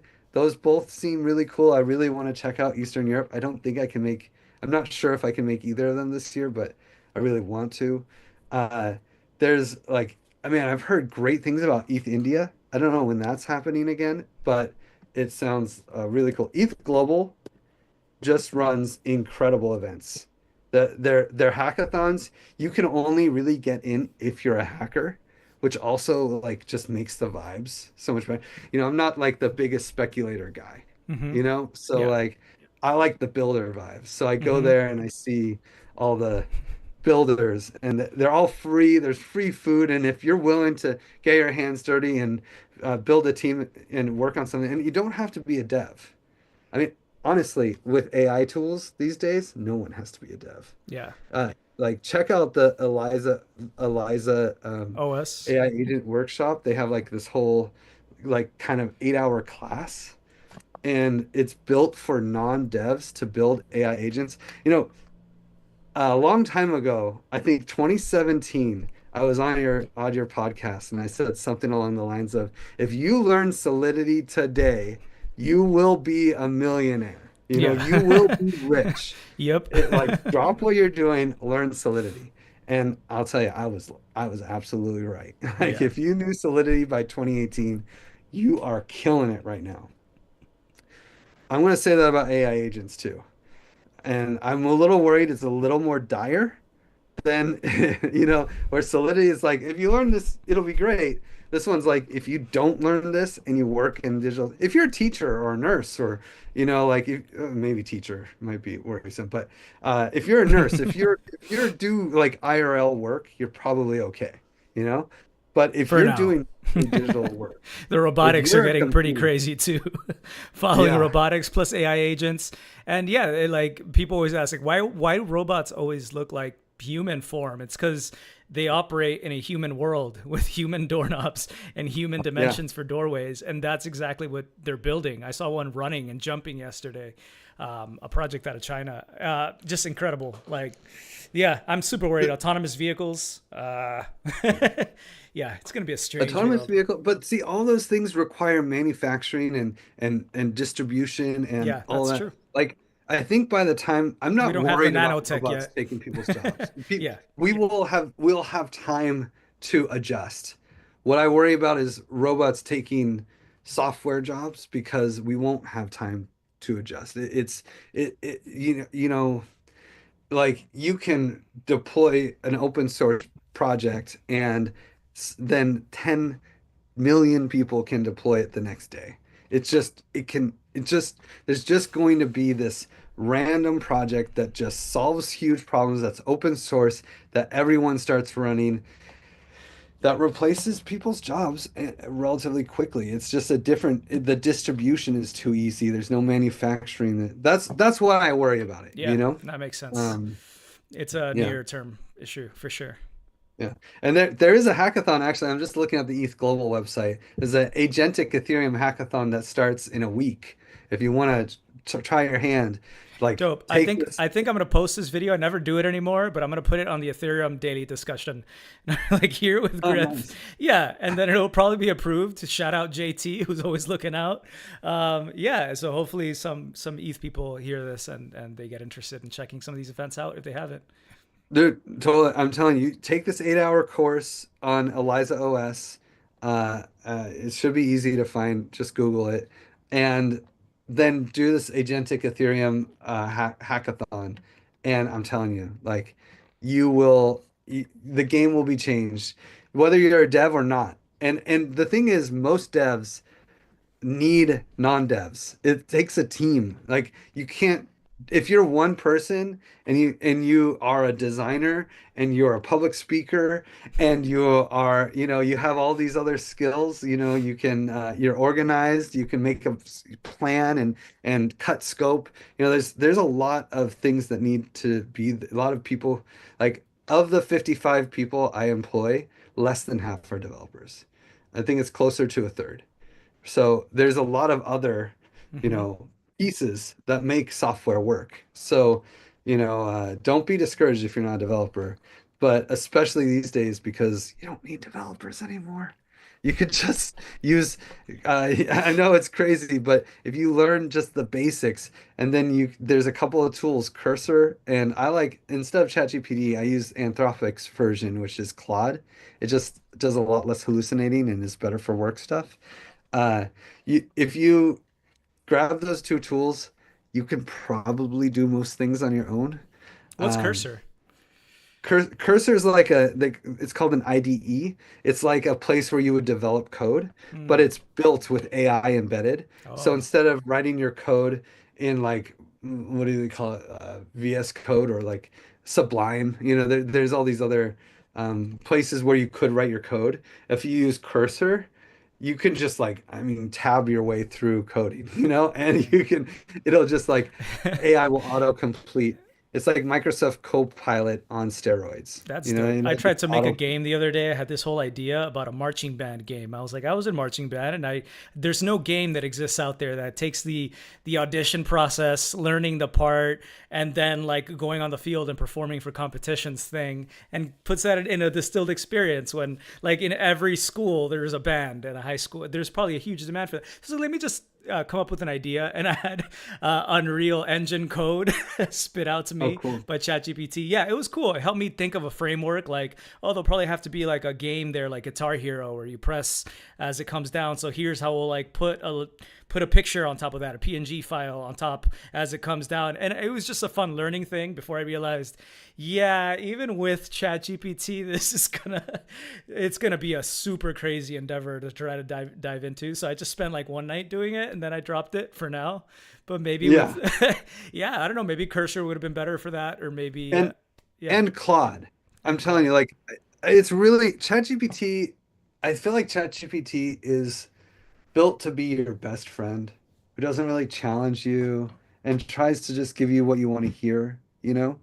Whereas Claude, it's like it'll say like, can I don't know exactly what you want from me. Maybe you could give me more information, Yeah, you know? yeah, yeah. And like so it hallucinates way less. It's way better for work stuff. It It's just gets honest things. because that's the thing with like ChatGPT is that it lies very confidently, and that's Yeah. the hallucination thing. This one Yeah, asks you for more exactly. information. More. I've tried it before, but it was a long time ago. It was probably like a year ago. Not even like 8 months ago, I guess, that I tried Claude last. But it's been a minute. Yeah, honestly, I'm like I subscribe to both ChatGPT and Claude, and I find Do you ChatGPT pay is for the two better at hundred dollar one writing. or the or the No, $20? no, just the $20, Oh, just the okay, 20 okay. bucks. I'm like to go test the But operator mode for me. no, yeah, I find that ChatGPT is a little bit better at writing entertaining blog posts than Claude, and like I mean, I don't write that many blog posts, but I have to write grants and things like that, and no matter what I use, I have to edit the hell out of it at the end.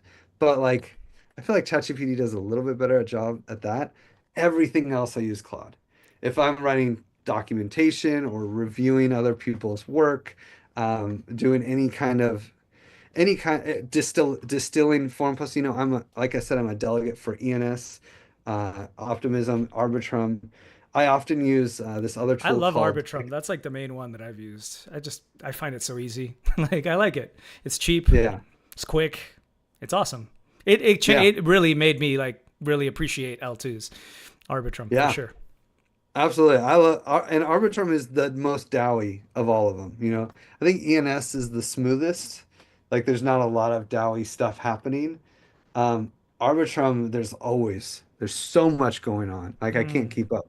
I actually use this tool x23.ai, and it summarizes forum posts. They have a little chat bot. It's an AI tool that just like choose through the governance stuff pretty well, but sometimes I'll still like want to pull some of that in. I'll throw it into Claude, and I have like a kind of a thing that knows what I care about, and I'm trying to use that a little bit to make some replies and stuff like that. And I actually have a friend, Zeptimus, who helps me out with a lot of this stuff now too.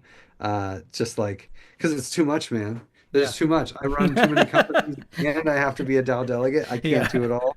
I Yeah. need a team, Hmm. And so Zepti is like he's my hero that actually stays up to date. And then, Shout out you Zepti. know, yeah, shout out to Zep, man. And he's also he's kind of become my governance assistant and workout coach. Like we work out 4 times a week together Very online. nice. I'm glad you're taking Yeah, care of yourself. That's great. Yeah. yeah, Neat. yeah. Yeah, how are you? What are you up to, Omar? Like, I mean, I know we're going long here, but like, I'm No, it's really fine. curious. I'm chilling. Are you still are you still acting? Or what happened there? Like, With acting, LA is a tough world to break into because I had three agents, like commercial agents in Miami. I graduated from FIU over there in a theater bachelor in fine arts degree, which is like a long. It's a BFA is basically almost like a master's, like halfway in between. So I did that. I managed to get some agents. I was doing some work, but I did not have enough of a resume to stand out. I realized in LA, and nepotism I realized is way mm, worse. I was one of those people like if you just you'll do it whatever you put your mind to, but there's deeper forces at play. I figure out in the yeah, world. So I smashed my head for years, blew through a crap ton of crypto that I should not have, trying to like yeah, make the dream happen. So I took a break from that for now, and partially because where I'm at in Central Texas, I'd have to drive like an hour and a half maybe to get to Austin, maybe an hour. So I could do that every day. I could try to get an agent and do that, have the energy in the will to do it no, right now. No, I'm feeling I'm getting there. I started the show again, but yeah, no, right yeah, now I'm just teaching piano and percussion at a nice, music school. And the lady will be like, do you play guitar too? Can you teach guitar? Can you teach ukulele? Can you teach? I'm like, no, just a piano. And yeah, I kind of messed up like my shoulder. I don't know. I was in an accident. They actually totaled my old Mustang back oh in like, yeah, no, like in June. Somebody ran like the green light. They were turning. I was going yeah, straight. I tried to swerve. They ended up like T-boning Ellen. She screamed, like screamed before it happened. Yeah, yeah. But and all I felt was like shaken up, adrenaline, nothing besides the car yeah, really ruined. But scary for sure. So I don't know. I guess like 3 months after, 2 months after, I started getting like terrible pain on my neck and shoulders. So I mm. got a new pillow like 5 days ago, and I think it's helping. I went to an Have you urgent tried care. acupuncture? I hear acupuncture is I haven't. amazing for car crashes. Yeah. Like, I yeah, don't know there's if it something could have been the some car crash. It could have been something else. I really don't know. It could just be, true. I don't know. So Janelle's like, you have to go to the hospital and like get an MRI. And I'm like, I don't want to cash out crypto for $2,500 MRI plus an emergency visit. But if like another month or two goes by, I guess I'm going to have to. It's a responsible Yeah. thing. So yeah, she's like upset about that I'm not taking care of myself. Well, But My my partner hurt her knee at Burning Man, and we needed an MRI to figure out what was going on. And it was like a month wait in Nevada. really? And yeah, Yeah, and it was weird we could there. have gone to Canada, but it would be even longer than a month to get an MRI. And so then we were looking at like, okay, we could fly to San Francisco. Like we're going to have to fly Yeah, somewhere because that's Reno crazy. just didn't have it. So we actually flew to Mexico City, and we could have gotten an MRI that day after landing. It was like, and it was super cheap. Damn. Uh, So I got to go to so and Mexico. yeah, I mean, I'm yeah, man. down.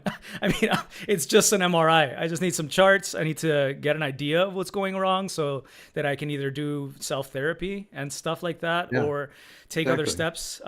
Yeah, I did like steroids when I went to the urgent care. They gave me like steroids and like a pain medication for a Is that week. why you're getting so buff? Yeah, yeah. And then the estrogen shot up and then I grew a little. No, but yeah, but it stinks for me because I want to work out and I want to exercise because I've always done it and I start getting anxious and I haven't been able to. So that's why I'm happy you're doing it. You're doing Yeah, it. And then like no, piano is super cool. I got a jazz teacher at this school and he's played nice. yeah in the army band for 13 years. It's just gig after gig after gig after gig. So I'm just trying to absorb from him as much as I can, the relatively cheap lesson. So I'm super enjoying that and just getting better at, like, that's like really music theory more than anything. So it's like I kind of have technique for the most part in certain things, but when it comes to music Yeah. theory, I was lazy about it. I was like, this is, you know, like, it gets hard, man, like to know what chord extensions to add on your right hand or to remove the left hand root bass note. So if we're playing like in C, you're not allowed to play C because that's the bassist job. So then you forget what key you're in. It's just like that's been fun to do. And then rhythmic stuff Wow. like yeah, like if we're doing swing, what is something good to do on the left hand, like, or if we're doing bossa nova or something like that. So that's kind of a passion of mine. And obviously crypto right now is super exciting again. So Yeah. I genuinely wake up like, dang, like this is interesting news, and then this is interesting, and this is interesting, and so that gives me a reason to wake up every day and be really excited Totally. about. Um, Totally. No, and that AI was like when I was depressed after moving from LA, I was like, that was one thing that did not go away was my interest in that. nice. Yeah, Yeah, man, I'm just so happy you're doing the daily podcasts again. So thanks, you're man. doing daily now, like every Yeah. day. Well, Saturday, Sunday? I'm trying to not do Saturday, Sunday so that I can have the balance I didn't before when I burned myself out. Thank you. Thank you. Good job. Thanks. Good Thanks. job. Yeah. And I have laundry and I have to visit my mother and I have to do, I feel like I neglected my personal life a lot and that, eventually like crashed down on me. So I'm trying to balance Oh better. no. Yeah. Yeah, I really like this other like 3 minute YouTube, Spotify. They mint NFTs too. It's called ETH Daily. Oh, yeah. And they yeah, they Cool. also don't do it on weekends. And I think that's the way, man. Gotta it's like gotta take some time for yourself. Yeah. It's important. Yeah. To definitely free up that bandwidth. So I got to ask you, price targets, we had to come here at the end. Price What's your targets. yeah? Let's do a price target for let's do ETH. We're ETH natives here for ETH year end and 5 years. Two different ones. What do you think?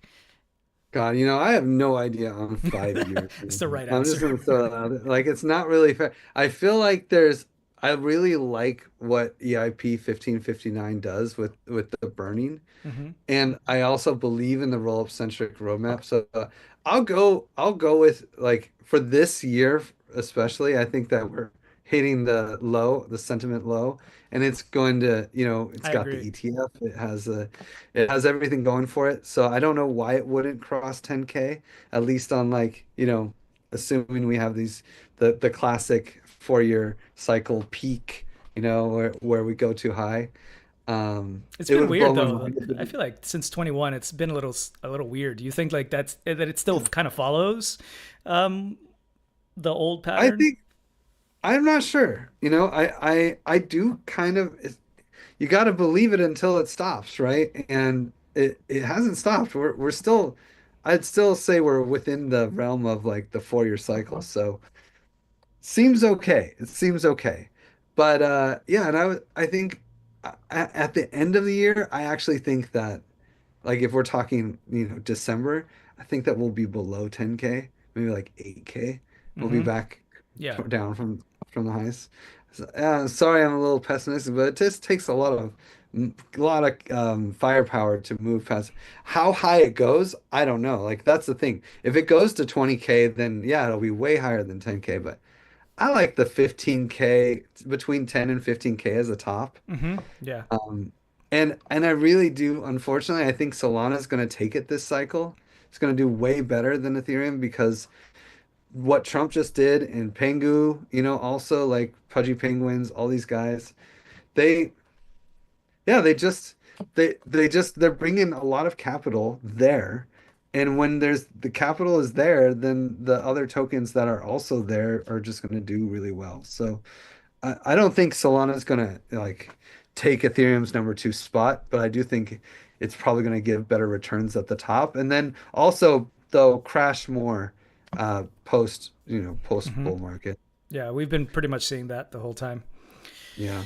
Yeah, it makes Yeah. sense. You put your money in Solana, you get in the ecosystem. I mean, there was one moment that I had seen, oh, look, Trump coin has been added to Coinbase. Oh, fun. Buy it on Coinbase. Oh, no, you need to download Coinbase Wallet. Okay, let's get Coinbase Wallet. Let's make a new account on Coinbase Wallet because I don't want to go Yeah. fishing for my old one. Okay, new account. Yeah. Okay, I need Solana. Okay, and I could not buy Trump coin natively. I don't know. It was like the first day they added it. It was really unusual. It just said it was not available, but it said it was available on the official website. But yeah, like if I had Solana tokens that were not staked, because I have some, but they're staked. Oh yeah. Yeah. So if I did, Nice. yeah, I need free Solana.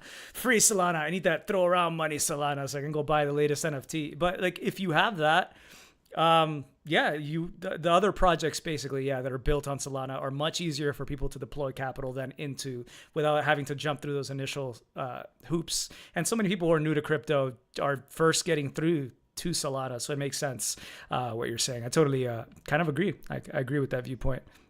Unfortunately, it just seems to be the momentum there. So yeah, and I don't have a price point. I don't really study the charts very well, so I don't know anything about Solana's price movement but I'm sure that if Ether is going to go like 3 to 5x, then I assume Solana is more like 6 to 10 to the Yeah. top. But that means it crashes even harder, Yeah. just like it did before. I feel like it's this cycle's ETH from last cycle. Yeah. But I don't know. I think ETH, like you said, market sentiment, I'm super hopeful, especially now, like looking at the policy yesterday. It says digital assets. I mean, it doesn't say Yeah, Bitcoin on there. And what is more yeah, decentralized besides Ethereum like in the smart contract space? I can't think of anything that is as battle tested that you see again. exactly. Trump he's buying WBTC with Global Financial. So I Yeah, think ETH is going to surprise people. Yeah, even if not just from simply like initial sentiment and hype around like a certain meme coin, I think like actual fundamentals will push the price higher. Like you said, the EIPs, the utility. I mean, seeing the tokenized things like BlackRock is talking about tokenizing stocks and bonds. I think like Ethereum is going to surprise people. I actually don't know that Solana will beat it just because of like looking at so many different things. Like, I don't know. I can see in the shorter term how Solana could do well, but I think we might be pleasantly surprised by year's end. I think that just the biggest problem is Ethereum is a behemoth compared to Solana. It's got 400K market cap, and unlike Bitcoin, most people still have their ETH. Like lots of people lost some ETH for sure. There's a lot lost, a lot more lost than Solana, but like, it's hard. It's going to be a lot harder to move Ethereum. It's just the nature of the market. The penny stocks, you go on Pumped Up Fund, you can get crazy returns, but one thing that we started doing on Giveth, actually, just the Twitter space that I was saying before this got rugged 3 times. We're actually doing Yeah, a raffle every 2 weeks. We raffle off to winners, to 10 donors, a bunch of Give tokens, right? So, and the first place winner got a 6,000% return on their $12 donation. They got they amazing. got a 60 times that back in Give tokens. So like, you know, and so that's crazy returns. Yeah, But absolutely. And you you have a know, podcast too, I think. I saw on your website that you were doing. Although the last episode looked like it was Christmas Eve or something, and you had Willie yeah. on the show too before. Are you Oh, still gonna really? continue to do that, or? No, man, I just have too many projects. It's Yeah, it really, and that's the thing. I'm like gonna run this Burning Man camp again this year, and I'm like, I can't do anything else. It just like cuts all the other fun things that I would love to do. I would love to, honestly, I prefer to be a guest on your podcast than run my own. You do a lot of work behind the scenes, man. no, And man. I, I'm honored to have you worked every with, time. I mean, your I, time is valuable. We can tell, and like, I just, it's refreshing to me. You don't seem like you're like "Ugh," from all the work. You still like are Griff. yeah, well, Omar, it's fun to just hang out and talk. Yeah, It's like we have to run a podcast just to hang out and chill. I yeah, get to listen. I get to hear on your podcast. You talk to me all the time, but it's never interactive. It's that's always true. just you talking to me. telling me Yeah. about crypto things, And you my know? mother, who watches all my videos, apparently. Really? Yeah, I was like, I was so ashamed at first, like hearing about that. She is like, I realize I can't change her. She has a laptop running my podcast all day, every day, like running some video. So when I pass by, I see my face, I'm like, and I know she's watching them all out there. I get embarrassed too, because I was like, especially when starting, and I would do shirtless videos and stuff. I don't think she watched back then, but like, it's weird when you think your mother is out there watching. I don't know, so I try not to think about it. But I can't dissuade her either. I know there's no convincing her. Then I've we don't tried. have to talk about Burning Man live on the podcast. You know, we can leave that. And nothing Leave that that. bad happened at Burning Man. Burning Man was a good time. Yeah.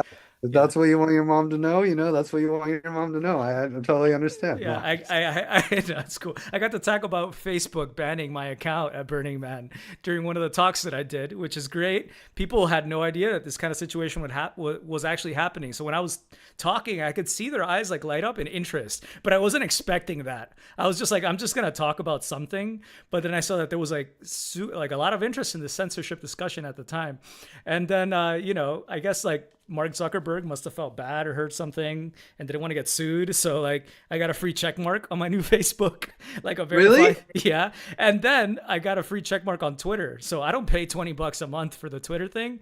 I don't know Nice. why, but shout out Elon Musk. He's my boy. At least he's done one good thing. I get Yeah. I get the check mark for free. I don't know why at all. Yeah. But yeah, I was like, that it worked out. It worked out in a way. Did And I have a you get your network back as well from Facebook? No, that I lost. I lost like the 100,000 person plus group.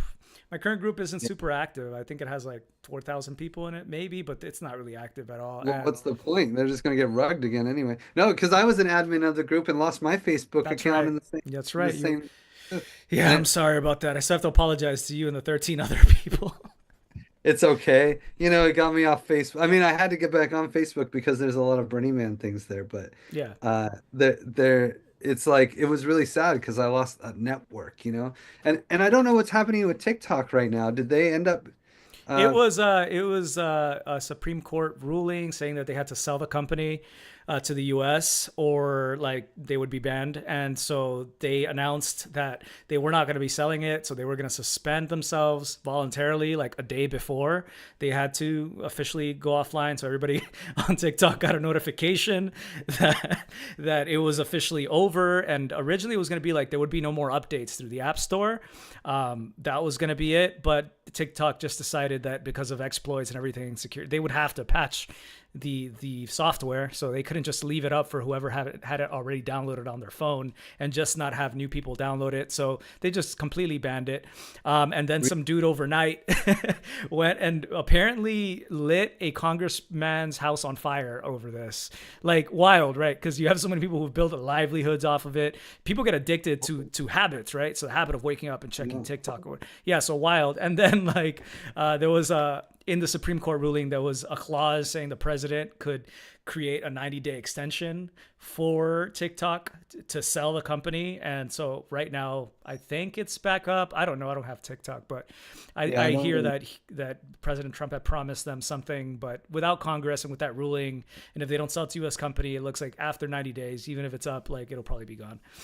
I mean, if it does go, I think it will be a huge boom for Lens, Farcaster, and all the other Steemit, all the other And decentralized social media Instagram and platforms. Facebook, who were Yes, here, I hear but were the thing lobbying is, in the if background. people feel the pain of losing their network, Yeah. you know, because Yeah.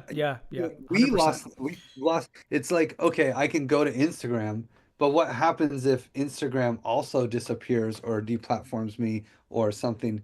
You know, now if hundreds of millions of people feel that the pain of losing their connections, Hmm. maybe there's a little bit more value add to being like, no, you can't. You own your connections. Yeah. And So it was like beyond even just connections. Originally, I thought it was just connections. And it was also like myself.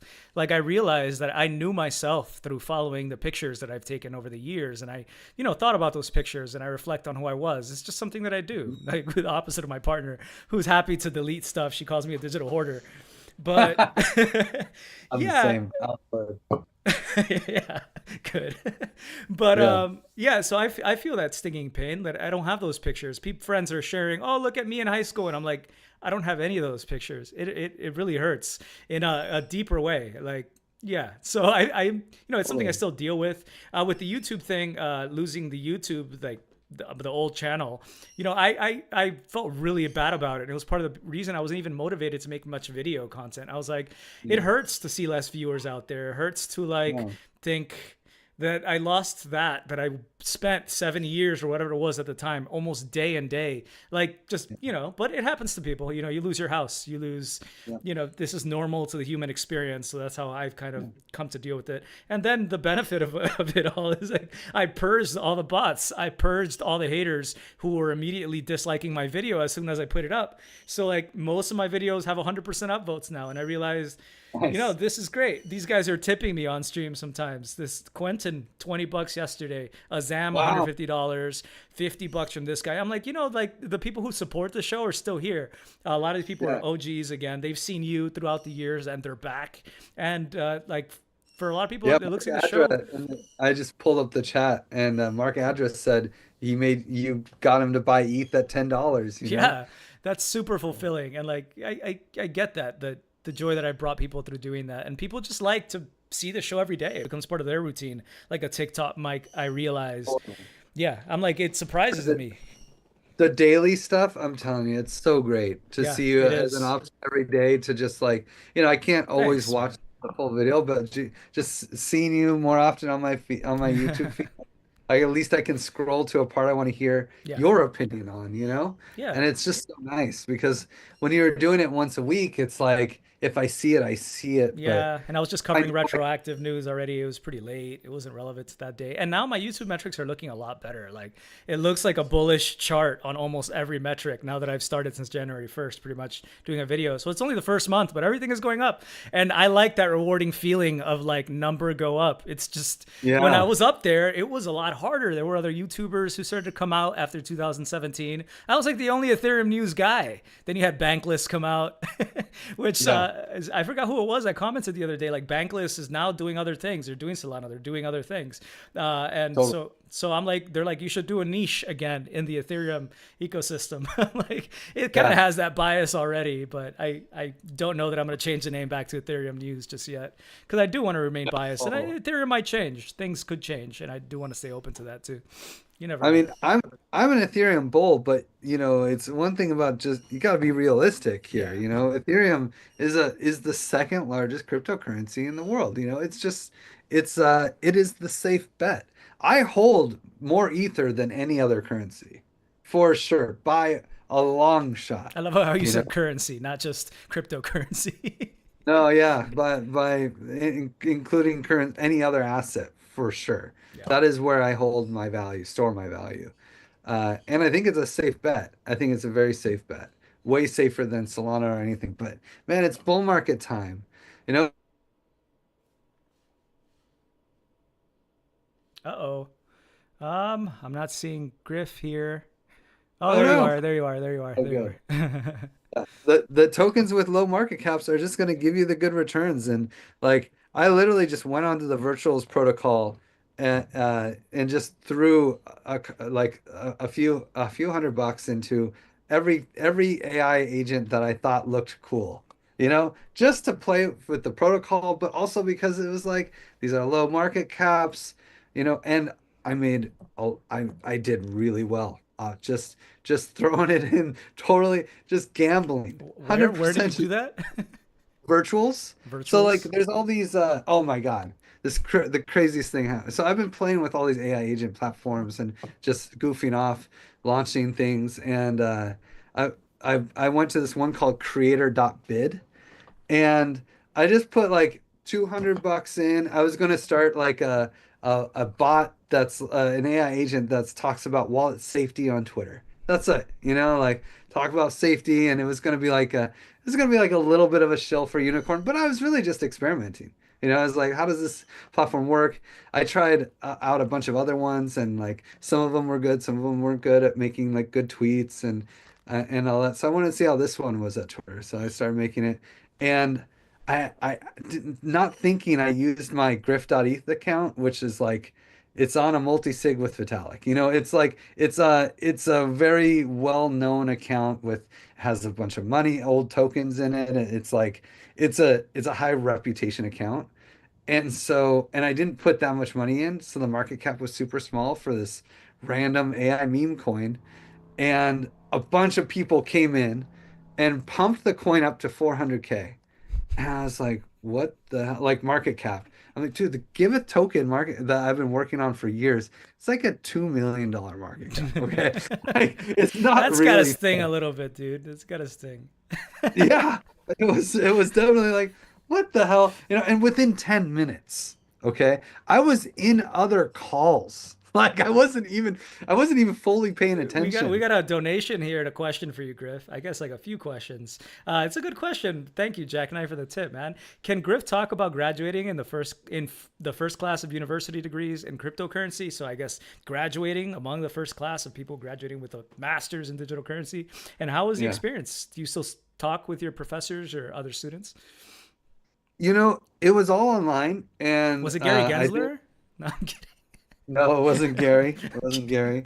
It was the University of Cyprus. And the funny thing about that though, it was 26. I started the program in late 2014, and it was the first person to enroll in a master's degree, like the first class. There were like 9 of us that graduated and got their first diplomas.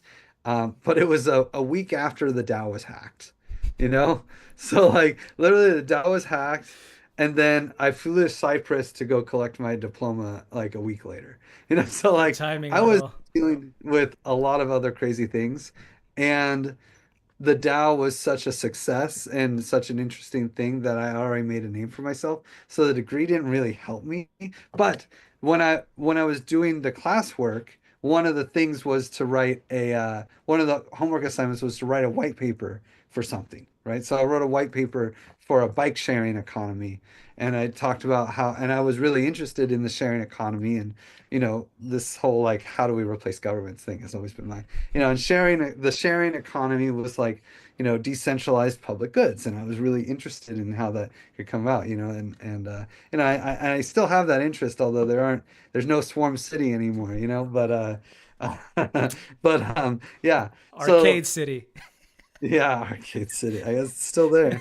But yeah, so then I wrote this white paper for bike sharing economy, and it is what got me the job at Slock.it. So Ooh. that's what made my career, not so much the graduation and the diploma, but just being in the space, dedicating my mind power to working in the space and segregating time and having this homework Well, assignment and why stuff. did you get the degree in the first place? Like, what made you want to like do that as opposed to learning it manually like everybody else? Like Andreas Antonopoulos, I was watching Bitcoin videos 18 hours, no, 20 hours a day. Wasn't even eating because that would be a distraction from learning more about Bitcoin.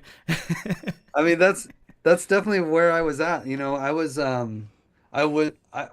I went to Ecuador to be the Andres Antonopoulos of Ecuador, and I was in the same mind space in 2013 as Andreas in 2011 when I was just like I broke up with my girlfriend because she was basically jealous of Bitcoin.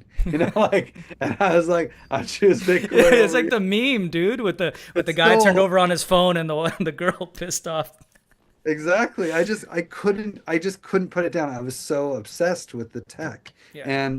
But I wasn't a developer. And in 2013 I felt like, that was really the way to go and wanted to, somehow show. So it was like I was thinking about doing a boot camp and becoming a dev, but one of my friends told me like, listen, you'll never be very good. Let's just be real. You'll never be a good. If you learn to be a dev at 27, like good luck, you have other skills.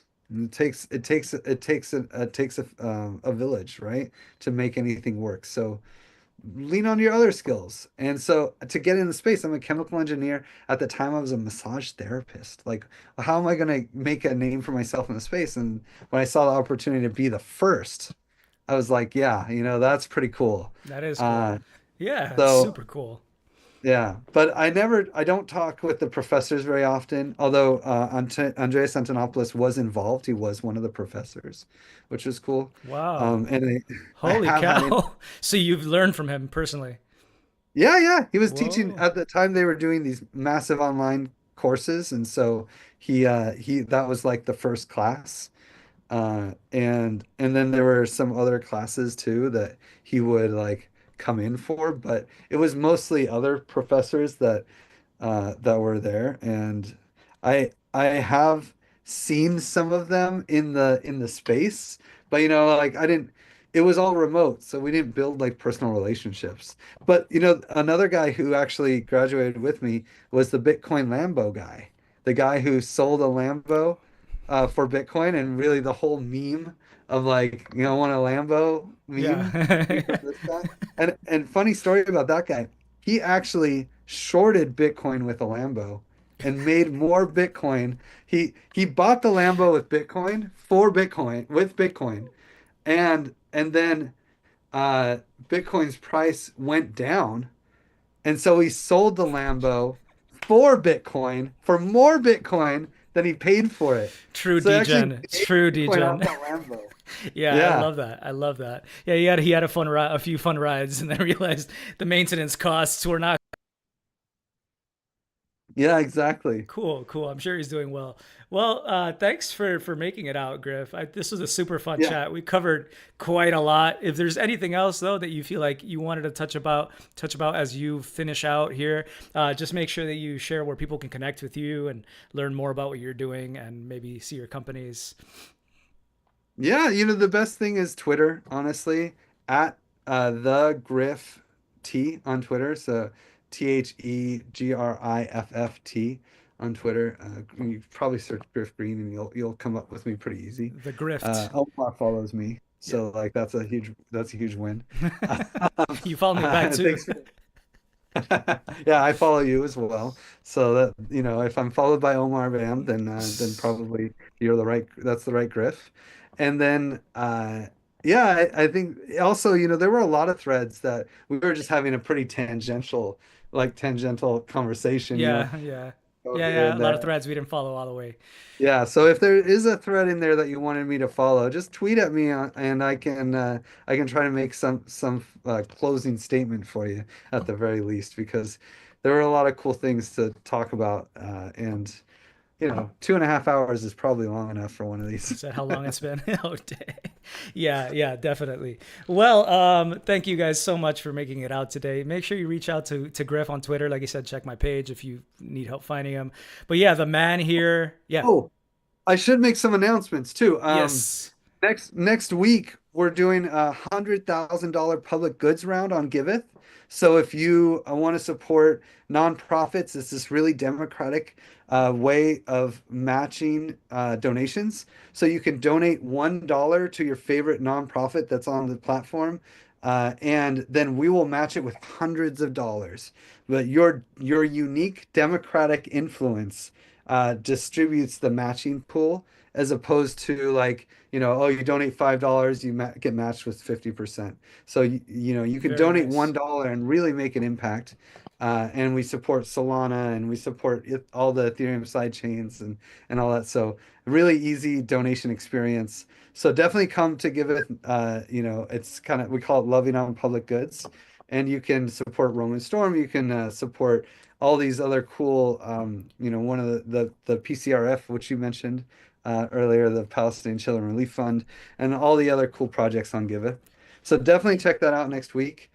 And I think that's probably the biggest, the Yeah, I'll only. I'll try to remember to cover that on the show too. Hopefully, I see something that'll get my Yeah, attention. If not, I will look for it and try to remember to do that. man, I'm so bad. I'm pretty sure it starts on Tuesday or Wednesday. I can't remember, but it's for Valentine's Day. So we set it up so it would end on Valentine's Day. Cool. Very nice. All right. Yeah. Well, take care, everyone. Happy Valentine's Day if we don't catch you because you're too busy, having fun deploying dollars on Giveth. And yeah, Oh, I do have another one. I last have one, another last one. announcement. Another one. Okay, Maybe I'm not so last one. sorry. Another one. No, it's Uh, okay. So I have this other project that I barely talked about. It's called QAC, and it's a really cool it's kind of like the answer to Pump.Fun for legitimate projects. So X23, which I covered on here, launched their token with us. And the way it works, just really briefly, is it's a grant from Polygon actually initialized their tokens, so the team gets free tokens, but they initialized it into a bonding curve, just like Pump Fun and all these other protocols. And then the community gets to buy in and get locked tokens. And so at a good price, like a sub $1 million market cap. And then now the tokens are going on the liquidity pools with no lockup. So at this point, everyone's tokens are locked up, and these are there were 200 applicants, only that we took the 8 best teams, so they're kind of Wow. pre-filtered. Unlike Pumped Up Fun, where every project, is half This is what I was nine. talking about with like a DAO of DAOs, a way to fund cool projects, really. This is another one. So, yeah. Yeah, exactly. And that's the goal, is The to find accredited legit investor thing pisses me projects. off, man. Yeah. Exactly. And vesting, like Investing. Trump has 80% of the tokens of his coin. Who knows when he's going to dump? All of these teams had to have a lockup for a year, and then they have a year stream. No one can sell for a year. And that's the cool thing. So now next week, on Wednesday and Thursday, and throughout the next couple weeks, different days, different teams are launching tokens. Uh, there's a price floor, and the price can't go down. So it's kind of like that Pump.Fun opportunity where the market cap's still low. The price is on the bonding curve, so it's not going to go down. But the cool thing is that the community that really cares about the project actually got to come in and get locked tokens first. So every token has a different price floor that it can't go down below, and it's starting at that price floor. So there's this nice speculative opportunity, so we can get the same like Pump.Fun bot experience, but with a community and a team that is incentivized to make a real project. So that's also happening next week, and I don't know how I can even You're gonna mention do it. it. I'm gonna have to stop taking your time away. You're a busy man. I, Yeah. I And know. Well, it's Friday night, what's the so website? What's the website for Quack? well, this will be on QuickSwap on Polygon ZKVM.